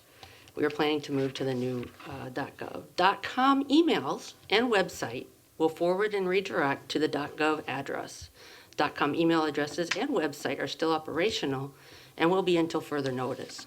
We plan on retaining the .com address in perpetuity so that no one can grab it and use it for malicious reasons. What does this mean for the staff and community? Well, really nothing, because all saved links to TempleTerrace.com, email addresses will continue to work. When visiting the site, you'll be forwarded to TempleTerrace.gov, and all the content will remain the same.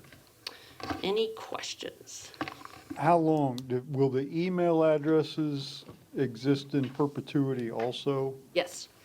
Because you may not get an email from somebody for 3 or 4 years, and then all of a sudden they email you, and Yes. As long as we retain the .com address, we will retain the .com email addresses. And they'll forward right over. Yes. and my understanding is that you've already ordered new business cards and all that kind of stuff. That is something the executive office has been working on. We are in the process of coordinating with other departments to do that, so that once people need to do supplies, we've been encouraging them already to get the new address on the new cards if they were ordering them prior to December 15th. And obviously going forward, any new cards will have that. And we'll also do the same thing for the city council members and the mayor as well for your cards. Okay, so we don't need to replace our current supply because it'll forward anyway? It'll forward, correct. Okay, Correct, that's correct. okay. Council members, questions? Yes, Vice Mayor. Did we have to affect any hardware changes to handle the HTTPS No, that's all requirements? handled through our Civic Plus. We paid a fee to Civic Plus to transfer our .com information over to .gov, which included a certificate to allow us the HTTPS. Okay, all right, cool. I don't know why we hadn't done this years ago, to be honest with you. Up until April of this year, to register a .gov email or web address, it costs $400 just to register it. As of April 27th of this year, it is now free for government entities. To retain our current .com, we have a 5-year renewal, and it's only $260 for 5 years. So it's a minimal cost to keep both, and it's a positive that it was zero cost to register the new one. So I have to tell you, it was more than just the mayor's signature. It was a security process. I felt like I was getting a security clearance again, Chief. It was the same kind. I mean, I had to talk to these people, and we got kicked out a couple of times. Then we had to do it all over again because I don't know, they probably didn't like me on the phone or something. But it's been, what, a year? Over a year. It's been. We began in May of this year. Was it? It's only When we been? started actually researching it and finding out what it takes to get a .gov. Okay. Because, yeah, I mean, I was out of town, and I'm on the phone with these people from Washington trying to convince them I was really the mayor. And so, thank you very much. You're welcome. Appreciate it, Sally. Councilmember Donahue. Yes. Recently, we had the Arts Festival, which was 2 days of, if you drove anywhere near the festival, you know how many cars were there, how many people were there. If you're in the back house, which is putting together the art festival, you know how many people traveled. We had people coming from all up the eastern seaboard. I mean, we had a family who comes every year from Michigan. We have people from, as I said, all up and down the eastern seaboard. Yeah. And so today I was at the Hillsborough County Arts Council Advisory Board, and they are doing a survey, and these are for outdoor events, which of course in Temple Terrace, we do a lot of outdoor events. And so we are being asked to promote, and so I brought this neat little shirt. So you're going to be seeing these signs around town, and I am a survey facilitator, so I will be, the survey is very easy to fill out. You basically are going to scan a barcode, and they're going to ask you questions about how far did you travel, how much money did you spend, how much money do you anticipate to spend, whatever. If you're here as an artist, there'll be a line of questions. If you're here as a participant or as a traveler, there'll be a line of questions. Because the whole point is that, and we found out during COVID, the economic impact of these types of events is huge. And it's time that we recognize what they do. And for us, the information that comes in from this survey will help us as a city, as well as Hillsborough County and the state of Florida. Of course, we don't have the big mechanism to do this, so thank goodness we're part of this council. So it was interesting to hear some of the statistics, and I just want to encourage anybody, if you see the sign, if you're at an outdoor event in Temple Terrace, and we just had Winter Wonderland on Saturday night, fabulous event, lots of people there, and not all of them are from Temple Terrace, but even if they are, the things that they do, if they're spending money, whatever, they decided to go to the art festival and spend their money instead of going to, I don't know, MOSI. Sorry, MOSI. You get my point, is what is it? And I think it'll be interesting to see. It just came in right at the beginning. It started not in good timing for us to do the survey at our art festival, but it will go through October of this year. And we have, my goodness, we have Spring Market and the Chalk Festival coming. We have, my goodness, several. Rotary's Brew Fest. We have quite a few events where we'll be having those signs put up. We're So doing the 4th of July. 4th of fireworks. July, absolutely. And then, of course, it will take in the Fall Festival and all those things, going forward. Will we be able to access this data as it's accumulating, or only at the end of the Not as it's study period? accumulated. Once it's been put into a package, then they will be giving that to us. So But will it be broken down by event? I do not know. I'm just a facilitator. I'm just pushing everybody taking it. So I'm not going to be part of collecting the surveys. Once again, there's no paper survey. That's one of the nice things, is there will be signs, and they're bringing them to the chamber office this week. So they will be ready for any events that we have that attract people to Do you know our. what county staffer is heading this up? Yes, I do. I can send that to you. Yeah. So it was very interesting, and the dollar figures that they quote, well, we know, James and I know how many people come as artists and what they spend and hotels they stay in, and, so nice to be considered and to be allowed to participate as well. So that's my report. Vice Mayor? Yeah, thank you, Mr. Mayor. I wanted to bring forward some information from yesterday's art meeting, which was quite interesting for other reasons, but I want to talk about some changes to bus routes that are affecting Temple Terrace. Currently, there's 3 bus routes that traverse Temple Terrace. There's the 48, and it goes from the University Center through the University Transit Center, through the university, down 50th Street, out Fowler, loops around Amazon, then goes down, back down to 78th Street, then down to Net Park. There's no changes to that one, which is good, so there'll be no issues with there. Now, we have the 6th route, which starts at University Center, goes up Fletcher, down 56th Street, and then meanders through downtown until it ends up down at the Marion Transit Center. They're splitting that route, okay? And and the 6 route is, the 6 bus is only going to be downtown and at the Net Park through to the Marion Street. They're creating a new route called the 56 route. That'll start at the University Center and then go up Fletcher and then come down 56th Street. So the 6 bus will disappear out front here, and it'll be the 56 bus. Same time schedule, same frequency and everything, and that'll go down to Net Park, okay? Which really doesn't have much impact except to change the name for it. It does help with delays, because that's one of the routes, because it's going through downtown, it can get delayed by a red light sequencing, an accident, coming back up. So that'll help with that. The biggest change that I think that we're going to see is on the Route 39. The Route 39 starts at the Yukon Transit Center, comes down Bush Boulevard, takes a right on 56th Street, and then goes down to the Net Park. And then, it goes beyond, it goes other places after that. The part that's changing for us is it's no longer going to turn south on 56. It's going to go straight out to Amazon, okay? And it'll terminate in Amazon and then come back.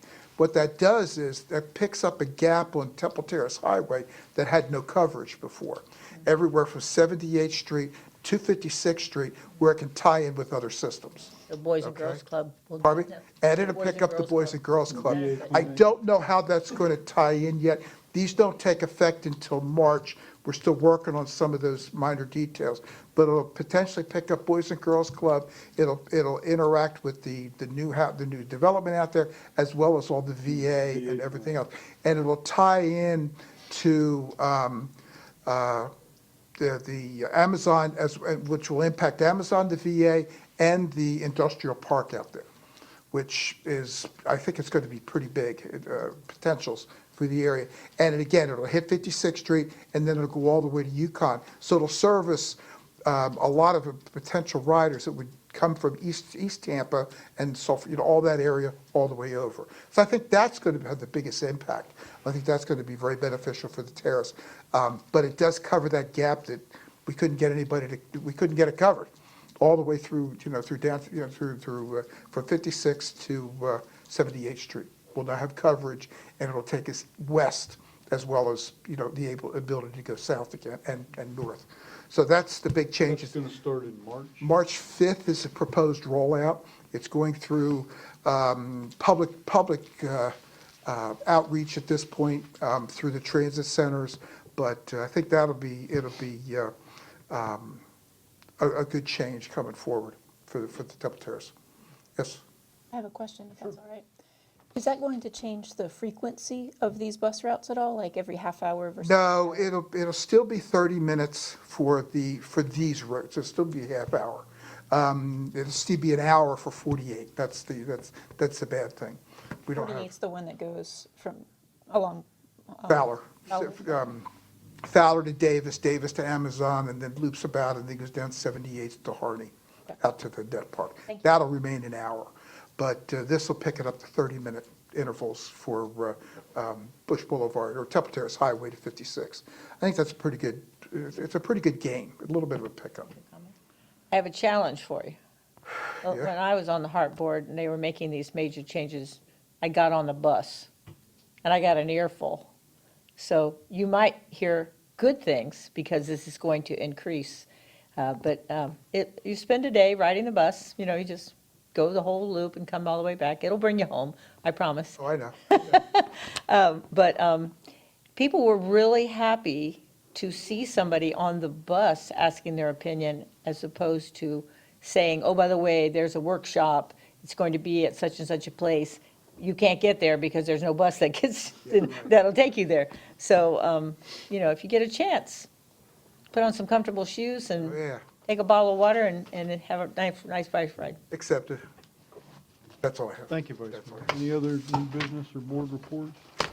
Real quick, just a quick shout out, and I know you don't want me to hold you up at 8 o'clock at night to tell you how wonderful you are. You just want, let me go home then, right? So I just want to say, we've had a lot of events in the city, Winter Wonderland the other day.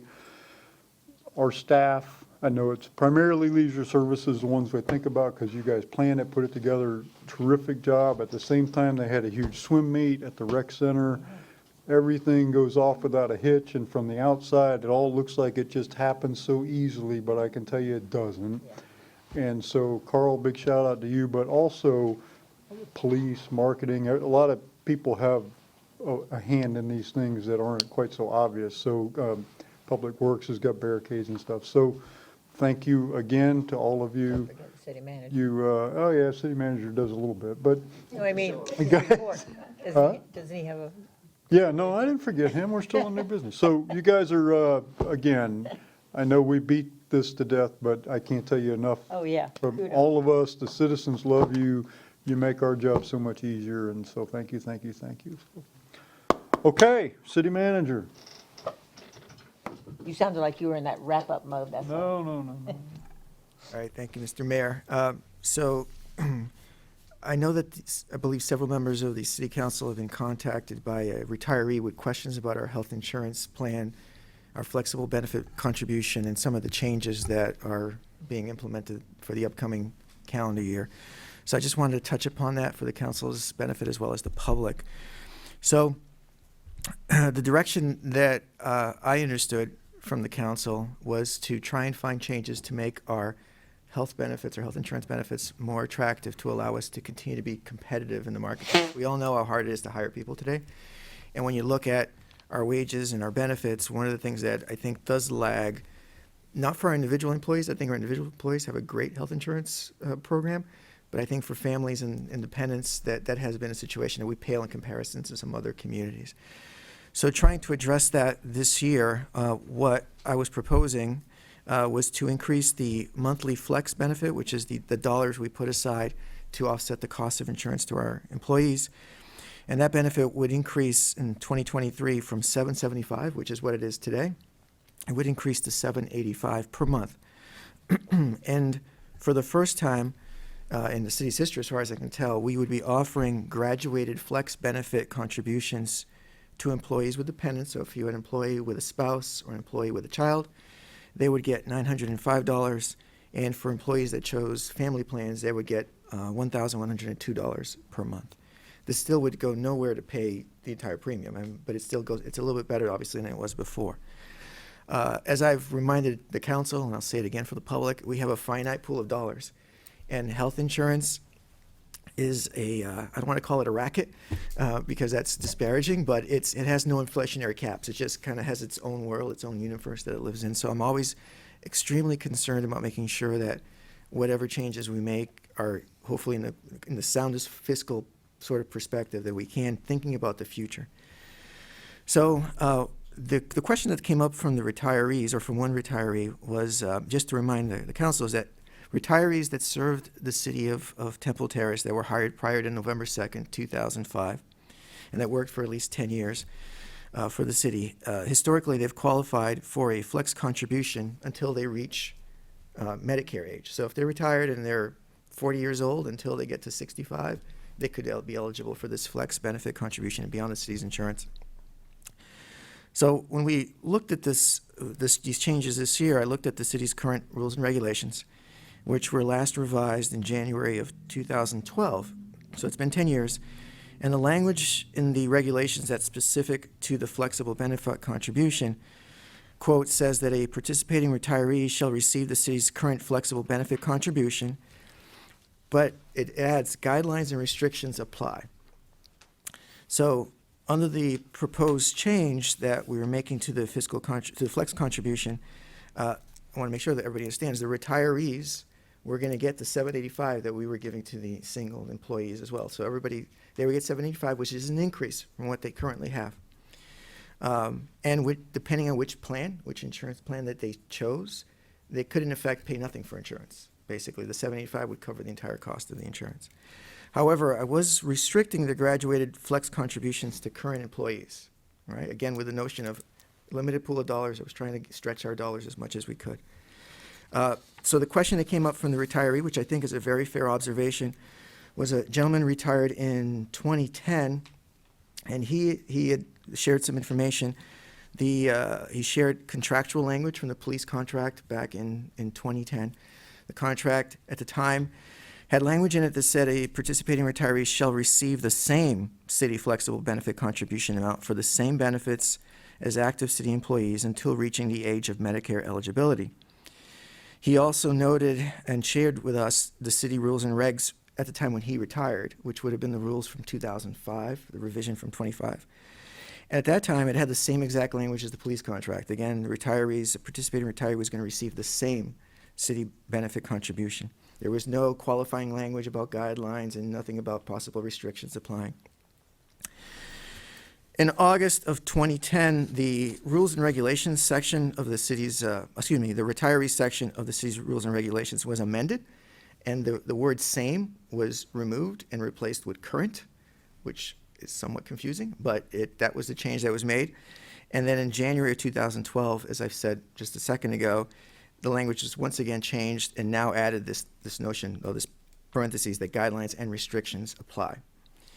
So in light of that, and I think out of consideration of fairness to the employees that retired at a time when the city's rules and regulations said it was the same amount, there was no qualifying language, and at the same time when perhaps if they were in the police union, the contracts said the same thing, I think it's reasonable to say that we would, in essence, grandfather those folks in and allow them, despite the fact you could make the argument, and I would make the argument, this is a different benefit in a sense, so we're doing graduated flex payments.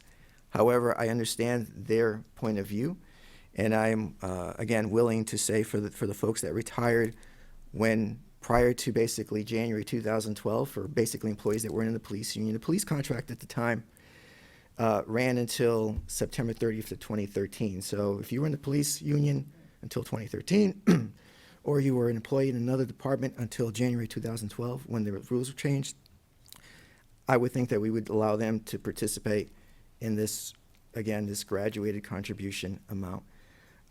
So that would be sort of where I'm leaning right now with my recommendation, and wanted to present it this evening, get your feedback, answer any questions. Thank you. Thank you very much. Council members, Vice Mayor. What is the impact? The financial impact? So the impact would be if you accept this change, knowing that the retirees are included already. I mean, they participated, we're giving the $785, but the difference. Your mic. Oh, excuse me. Thank you. The difference, and in doing this difference, you also have to take into account that part of it is an estimate, because some retirees may look at this and decide, hey, I want to change my coverages, where in the past perhaps they were on a single coverage, but now perhaps if we do this, it might be a little bit more attractive. So there's some extrapolation that HR has helped me with, and they because they know our retirees. Obviously, I don't know these folks just yet, but they do, and so they kind of know their family situations.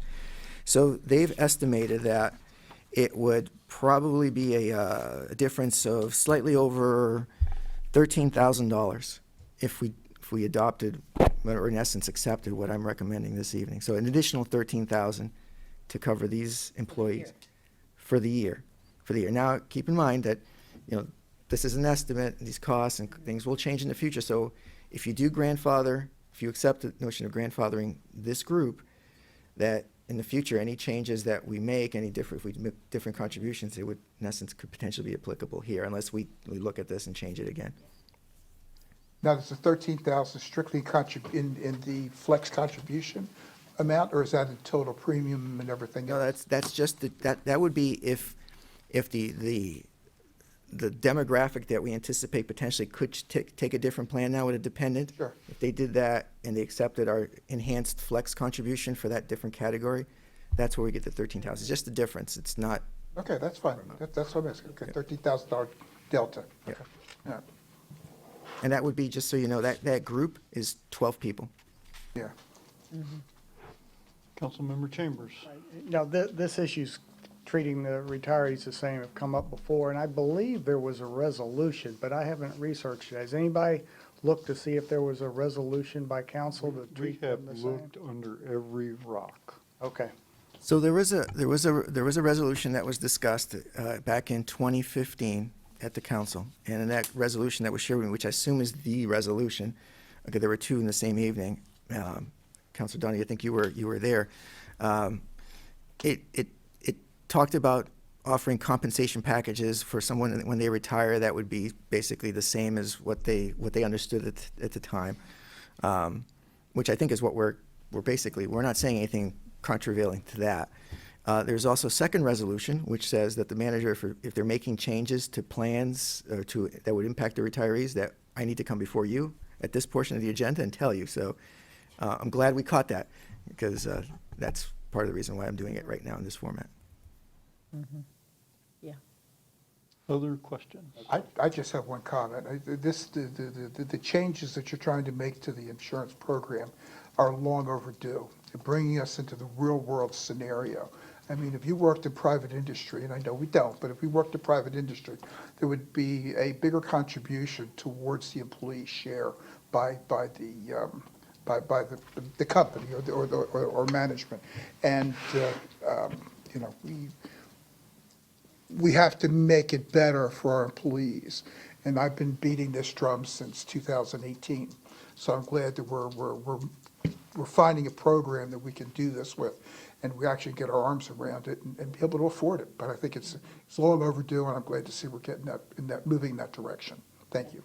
And at the same time, we're still taking care of the people who we promised when they retired that we would take care of them. So I remember I that applaud this meeting. change. Thank you so much. I'm really happy to hear this. I remember that meeting. I wasn't on council, but I was sitting out there, and it's like, ooh, Ooh, yeah. I remember that night. Councilmember Abel. I'm also happy to hear it's a very fair compromise. So I like what you just proposed. Mayor? Yes. So, thank you for that, and that's good direction for me and for the entire team. One of the things I do want to work on, in light of the research that we've done over the last several days, is that I really think we need to tighten up some of these rules and regulations and clarify the language so that we don't have this situation again in the future, so it's very evident, or as evident as we can make it, to our employees and our retirees what's going on. So that's a goal that I would like to pursue, and I will be pursuing over the next several months.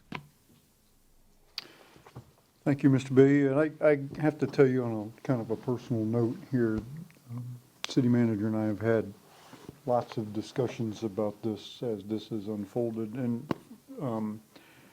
I have to tell you, we did a good hire, folks. We have the right person here. This is a tough nut to crack. We've been chipping away at this, or trying to chip away at this, for years. And we've never really done anything meaningful other than be able to up the stipend a little bit here and there. And not because nobody tried. I mean, Mr. Stevenson worked a lot on this. Dr. Spina worked on this, kind of, you know, we have really struggled with this for a while, because we've all known this isn't a real issue. And we're not there yet. These changes aren't I mean, this is like the sanitation thing. It's a step in the right direction, but it's not, we're not there yet. And so I also want to assure the retirees that are watching, or friends of yours, that nobody is trying to go back on any previous agreement. If you retired under this was the understanding when you retired, it is our intent now and into the future to honor the circumstances of your retirement. That's not, I don't want anybody thinking, oh, here they go again, they're trying to take my benefits away. That's not, nobody wants to do that. The problem with this issue is, going back to, did you pull the resolutions from before? The records on this are all over the place. They go from 1993, there's stuff from 2005, there's FOP contracts, there's resolutions that conflict, there's language that was changed.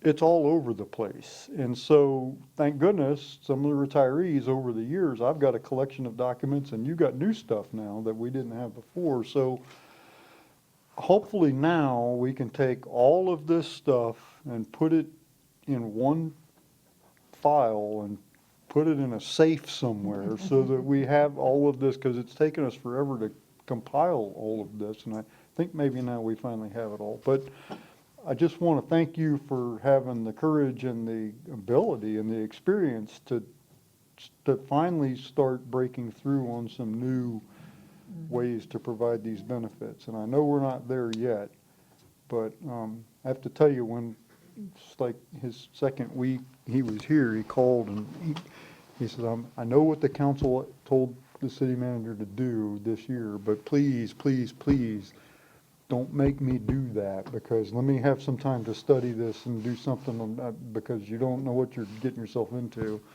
And so I thank you for all the work that you've done on this. Appreciate the Yep. way you went about it. My pleasure. And also, I have to thank the council, because you put money in the budget to allow us to make these changes. So it's very well appreciated by the entire staff. And still city manager's report. Thank you. So the next item I have is the city was approached, or the police department was made aware that there is a property that is on the market potentially. I say potentially because I'm not sure if it's been officially listed. It had been under contract from what I understand, and that contract appears to have fallen through. Property is at 234 Bullard Parkway.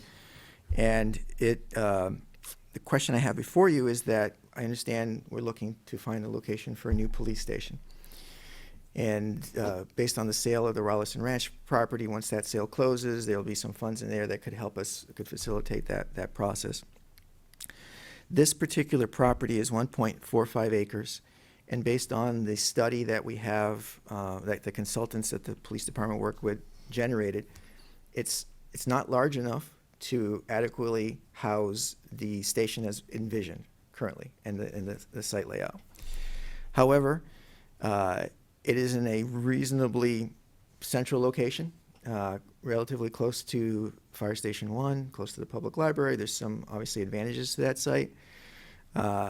If you would like us to pursue this site, at least do some initial due diligence, one of the couple of things we would like to recommend to you, one would be to have an analysis done of the site with the architects again, looking at it and doing a new conceptual design to see what, if it could fit. Can we put something new on there? What would that look like? New floor plan, et cetera, new layout, and zoning, and doing the whole sort of soup to nuts initial review. And that they've provided us with a proposal of $6,000 to do that.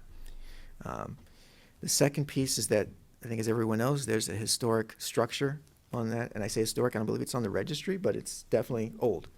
Probably one of the original or near original homes in the area on the site.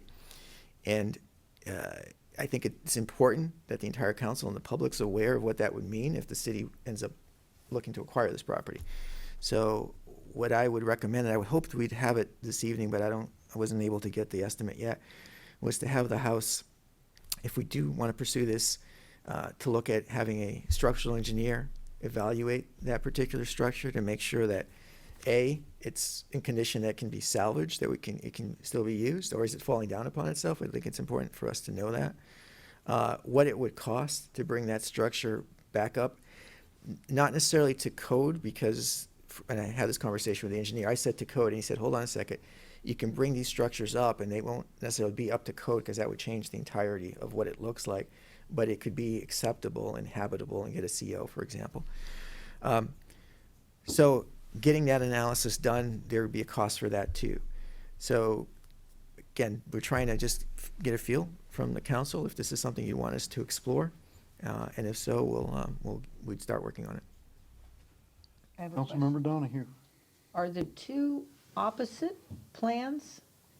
Would restoring the house leave it where it's sitting, or you move it somewhere? No, we'd have to, there wouldn't be enough room. So I don't see any plan or any alternative where that house would be incorporated on that property. I think you'd have to move it. Now, Right. as I mentioned in the weekly report to the council, we got an initial estimate from a moving company to move a structure similar to that in excess of $150,000. Mm-hmm. In talking to the structural engineer just yesterday, he said that number is very, very light. What's not being taken into account is all the work that has to be done to reinforce the house, to understand the engineering, because when you start moving stuff, the weights are going to be distributed in different fashion. He actually said he wouldn't be surprised if it's in excess of $500,000, which seems like an absurdly large amount of money. Mm-hmm. But that's what, qualified professionals has told me, so I figured I'd share with you. So those are the, and then finding another property and things like that. So there's a number of different things that would have to be contemplated for this site before I would recommend to the council that we, go ahead and acquire the property, for example. Yeah. So I guess my question then is, if we acquire the property and it costs too much and the building isn't worth saving, we would do what the credit union was going to do, would just be demolish it. Well, we would know that before we would acquire it. Right, I'm saying, would we still be interested in the property even if we had to demolish the house? Well, that's a question. Yeah, I mean, there's two things here. They're closely related because we have to kind of think of whether we have the stomach for this or not, because there's two big issues. That house would either, at best case scenario, have to be moved, but then at what cost? I mean, we start talking, and then wherever you move it to, you've got to do something with it Right. too. You have to rehab it, which could be another $1 million. So we have to deal with the historic house. And if the engineering comes back and says it's fallen down, you can't move it anyway, we would have to be the ones now. The city is tearing down this historic house, not a developer. We didn't allow it to get torn down. I think that was my question. We did it. The city tore it down. Yeah. The second issue, which is closely related, are the trees. There's some really big trees on that proproperty. And there again, there's no, I can tell you right now, I don't need a $6,000 study Yeah. to tell you that those trees aren't gonna go. I Yeah. mean, the police station's barely gonna fit there as it is. So you're looking at, there may be trees in the parking lot, like, but those big trees. They'll be gone. So again, it's not a developer that's gonna chop down those trees, it's the city. So do we have the stomach to do something, to tear down that house, or moving it'd be all right if we could afford it, but I don't know, I have some reservations about that feasibility. We're gonna tear down the house and cut the trees down? And I'm not taking, you don't have to answer me right now, I'm just saying that if we don't have the stomach for that, or we can't envision a scenario where we're gonna have 40 people here talking about the tree. Somebody will. Because once we start throwing money at these surveys, we have to be willing to Yeah. make these, I mean, we can't go $10,000 into this and go, well, we don't wanna we don't wanna cut the tree down. I'm sorry. Yeah, I've been in that house, I have, but no. and enough said. I think you can save yourself $6,000. Well, because this is a feasibility study to see if the police department station- will fit on that Okay, footprint. okay, not just looking at the house. Right. Okay. Yeah, I've got a couple Yeah, oh, I'm sorry, Councilmember Chambers. Couple questions. Is that property in the CRA? I think it is. It is. Yes, It it is. is. So a while back, we talked about maybe a municipal building in the downtown area, in the vacant property that we already own. And it was, no, we don't want to give up the CRA money. And now we're gonna think about a municipal property on this property. Just saying. Yeah, but I mean, does the police department really generate a walkable downtown though? I mean, that doesn't seem like Yeah. it. I'm just Yeah, saying, no, that was an argument against that. Yeah, I no, wonder if that time that people realized that that was really part of the CRA. I think everybody was particularly looking at that southeast quadrant. no, that's in the CRA. Yeah, it isn't, no, I know it's in the CRA. CRA, yeah. I'm good. That was just a comment. Councilmember Abel. Have there been any other prospective possibilities for a police station, or is that kind of the only site that's viable? Well, I guess I'd approach the chief, have the chief come up just to answer that question. The chief and I have had several conversations about this over the last week or so, since this came to our attention. And one of the things that I suggested we look at, again, not knowing, there may have been already a long history of conversations about this, but we have a large property here. I mean, this property, the parking lot, there's nothing over the parking lot. I mentioned to the chief, is that something that perhaps if we talked about building a station, we could have parking underneath the station, and having it be, basically make this a municipal complex of some sort and can have a new building attached to it. I don't believe that's something that has been considered, or at least the chief wasn't aware of that. No, nothing that would be in this parking lot. Now, in discussions, and the mayor's aware, but in discussions, there was a concept that was floated where you would close 113th, but that also, the mayor had some conversations about acquiring the land over there at the parking right now, and that looked good at first, and then now, once they saw we had an interest, and the mayor probably should speak to that a little more than I would, but that was obviously a very doable option. If we could acquire that and have a campus and close that street, it would give us a lot of room. Nothing with what you're describing, as we've talked about previously, has been discussed in our parking lot as it is right now. But I was tasked with going out, and I'm so thankful to this council for putting money towards a fund that at some point, putting actually some emphasis on doing what has been in the works for 40, 50 years. And one of the things I was tasked to do is go find property. And I have been looking for that property since before the budget was even ratified by you, so that I could bring properties to you through the city manager. I've been here a while. I know of some properties that have been discussed but never made it to the councils over the years, and we've lost huge opportunities. Woodmont Charter was not always Woodmont Charter, and we had an opportunity at pennies on the dollar, and it never made it to council. So, city manager right now, we've had conversations. I'm going to continue to look as I see properties. I'm going to continue to share. We've talked about concepts involving City Hall and some other things that he could share with you. I mean, as far as tying, but it would involve a municipal building, and it would involve a municipal building probably in the CRA. And I'll let the boss talk to you about that. But there's different things. It really depends on the vision, not only of us with respect to a police department, but the vision of this council with respect to the future of the city of Temple Terrace, and where you see, well, for instance, even this building. Is this where you envision staying, or is there other opportunities where you would like to tie City Hall itself and the goings-on of everything that takes place in here somewhere closer to what we have envisioned over the years since I've been here as being our downtown, tying in City Hall and things that we could offer the community that would come in and want to stay at that boozy hotel, and have that connectivity and bring people down to City Hall. So many things that you could do. It just really depends on what your appetite for even discussing those things are. With respect to me, this property became available. I know, whether it's a police department or otherwise, that the owner is interested and has it off the market right now. It's not on the market, and intentionally so that the city manager, and I sent you the cost, by the way, he emailed you, but you must not have got it, can present things to you, potential properties to you. So at least if we pass up another opportunity, whether it be this or another piece of property, it's not because it didn't come before this council for consideration. So. Thank you, Chief. Yes, sir. So if I could, Yeah. so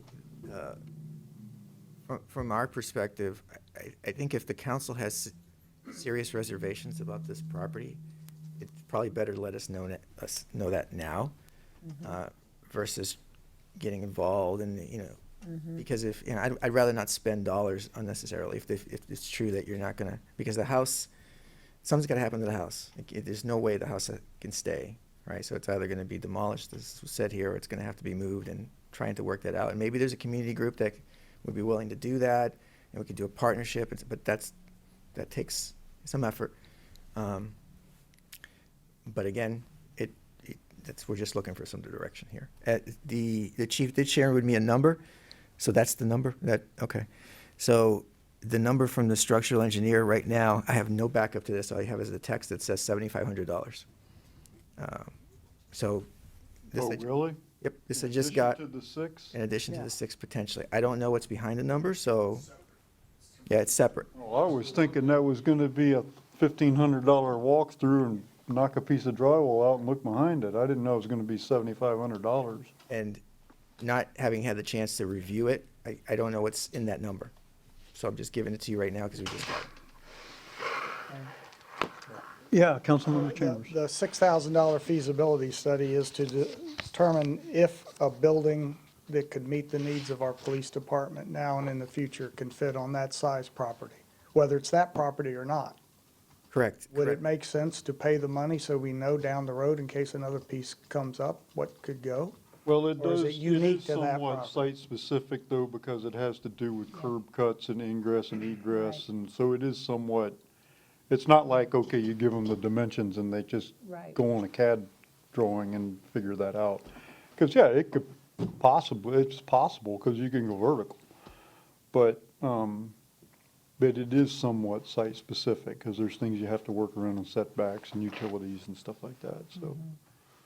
So the 6,000 would give us that, like an estimated site plan, a preliminary site plan, basically? Sort of, no, not really a site plan, but I mean, Conceptual, it would give you a conceptual site plan. It would determine if a smaller, working with the chief, obviously, and the staff, it would determine if a smaller footprint could work, what we'd have to excise from the current plan. I mean, automatically, one of the things the chief, I'm sure, will tell you is there's some storage areas in the police station that were contemplated, and those will have to go because there's no way they'll be able to fit those. But we might be able to store whatever was meant to be in that facility somewhere else in one of our properties. But those are sort of concessions that would need to be made in this feasibility study. So the idea of making this a campus with parking underneath and using all of that space, there's no trees to take down. We have to move the dog thing a little bit, but, I mean, when we're looking, what is the difference in this piece of property, size-wise? Is this a much bigger piece, this parking lot, than that little piece on I would think so. on Bullard? It seems like this is a bigger piece of property. Well, as it is right now, our parking lot alone, I mean, it would be close. I mean, give or take one side or the other, but you turn the campus, but you can't really do the campus unless we can acquire the park and ride. If you can acquire the park and ride and close 113th, well, then yes, you have a bigger footprint here, for sure. And then with the city manager's idea that he mentioned about using the parking lot back there, you can now turn things, and you can utilize this entire square campus that you kind of create all the way over to Outback, and create something that would certainly meet the needs of the police department. But again, I think it was mentioned, if you don't like the place there, personally, I wouldn't spend the 6,000. If it was me, I think I would move on and wait for another piece of property. Well, it's 13.5, really. Well, and we haven't got a backup for it's two separate things. It's that 7,500 is the engineering study because of that house. That never even entered into my thought process that it had been, because I've been in that house But too. you look in that house, That you it- know that's coming with it. Yeah, I know. It's all, they're separate expenses, but it's all tied in. You gotta have both of those in order to make a Right. decision. Which is why I'm saying, if that is an issue for us, I think that we just tell, respectfully, the owner that we'll pass, and we keep looking. But I think the city manager has an idea that we've only talked about briefly, where even without the park and ride, there's a very good likelihood that right behind here, we could do something, still obviously utilizing the park and ride for overflow parking. But I'm gonna continue to look. The problem is, Simple Terrace is only so big, and there's only so many pieces of property that are gonna come available in the commercial areas that's going to be able to provide us with the size of a footprint we need to build any sizable building. And that's just reality. So I'm not giving up. I'm not waving a flag. I'm just telling you, with this city manager, I'm going to continue to do what I've been asked to do by this council. And if I find property that's even doable, now we downscaled quickly, just in conversation, to a point where I felt it was doable, that I could present to the mayor and this council, and you would be able to see that you were getting a feasible long-term police department that would be functional. We just wouldn't be able to vacate. Right now, we get a lot of support from Public Works and Utilities. We store a lot of equipment over there. And initially in the plan, that was supposed to go out of there, free up that space to them, and it was going to follow us. Well, no matter what we do, and at one point, we talked about doing a public safety Swap? Yeah. facility that would include police and fire. Well, but you need an even bigger footprint. So right now, I'm just doing, to the best of my abilities, what I've been asked to do, and I'm going to continue to provide the city manager with everything that I find is even remotely feasible, hoping that we can make this dream that's been so long in developing a reality for some future council to be able to approve, if not this council. Councilmember Reason? I think that the price of the property on Temple Terrace Highway would weigh into it. If it's like a steal, you know, I wouldn't mind so much if we had to do these feasibility studies to find out about it, but I don't really have that piece of the puzzle. We have not entered into any kind of negotiations with the property owner or the realtor. I can tell you it had an offer for 1.2. I believe that we could probably, the market's a little bit down from where it was then. I'm not in the realty business. But I would think that we could, and I told the city manager, in my opinion only, not talking to anybody, I think a fair offer would probably be somewhere in the area of slightly below $1 million and maybe not above $1 million.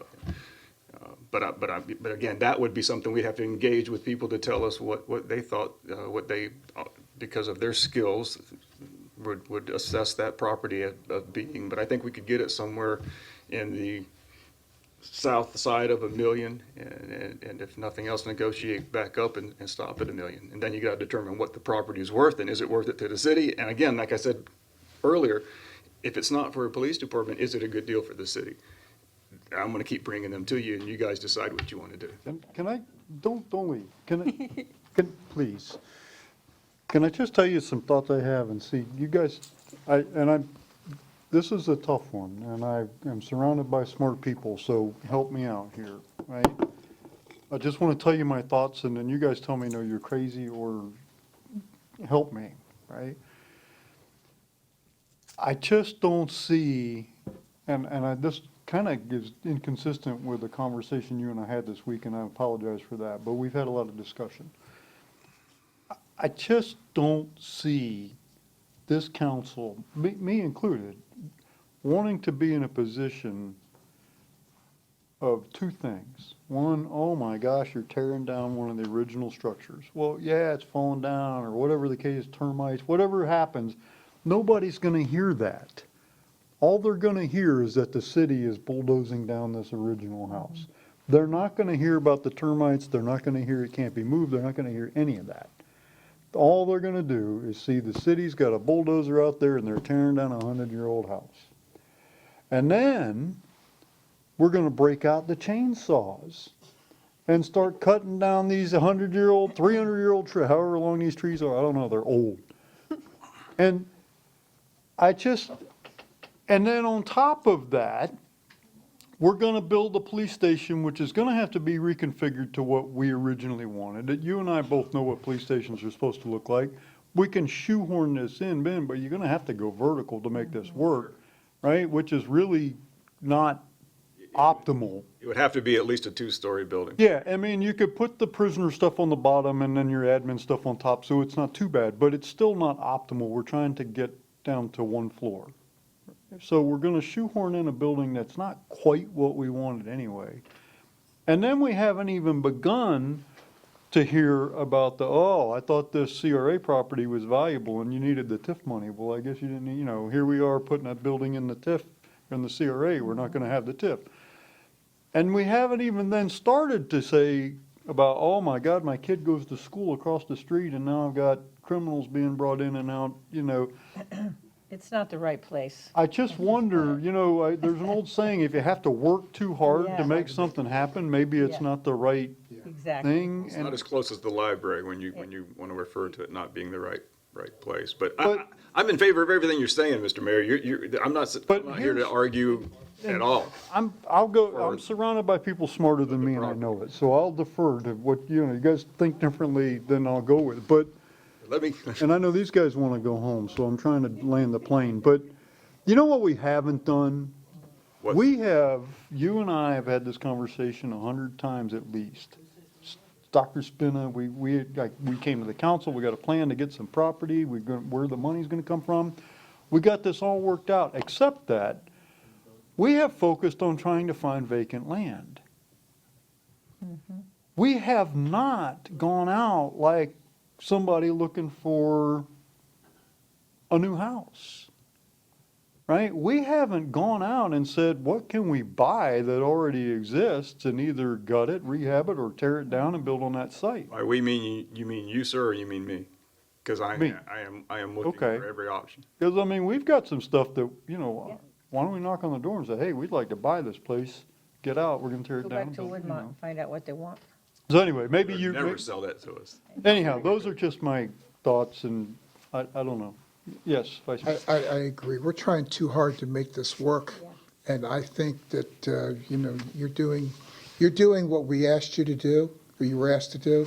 And I think, again, we're working too hard at this. There's too many negatives, and it shouldn't be that difficult. I don't think we should pursue anything further with that, but that's just my personal opinion. But if you have other options or other items, other locations, again, knocking on the door, that might work, that's, Right, you know. and I will absolutely continue to look for those, and like I said, I'll share them with the city manager, and we'll bring them for your consideration. The whole part of the historic house, that was unknown to me until recently, as even being an issue. I thought there was a separate group that was looking, and I helped facilitate access to that property so that members of the city could look at it to see if it was feasible to move. So when I was told that it came available, I wasn't working hard at anything. I was aware of it, and I became intimately aware of it, that they would hold it and let us, at least let the city manager consider it and bring it to you. So, I don't want you guys to have this debate. I want you guys, when the property comes before you, to say, that's the property, but I can't, in good conscience, not let you know that there's a piece of property that's valuable that is being held right now for the city, if they choose to make an offer on. I mean, I may come across another piece of property that's not in the CRA. I'm not gonna fail to bring that to you, even if it's not feasible for a police department. If I come across a Woodmont charter that would have been, but that isn't quite that size and wouldn't be a good fit for the police department, it still behooves me to bring it to the city manager, because it might be something that the city could use. So I'm still gonna do that. I'm not trying to be Mr. Pauly, and he's got all his contacts and stuff, but I am looking, and I will continue to look. Councilmember Chambers. Okay, I want to get back to the TIF and the CRA. I'm not opposed to that at all. I just know that was a concern. No, you're right, though. Yeah. I would love to see a municipal building as an anchor downtown, like the library or something, but I know that's not gonna happen. Second thing is, I can't support this piece of property for the main reason, not the house or the tree, because that would be a disaster for us, but the main reason is to shoehorn a police station in to make it fit may work now, but not 20 years from now.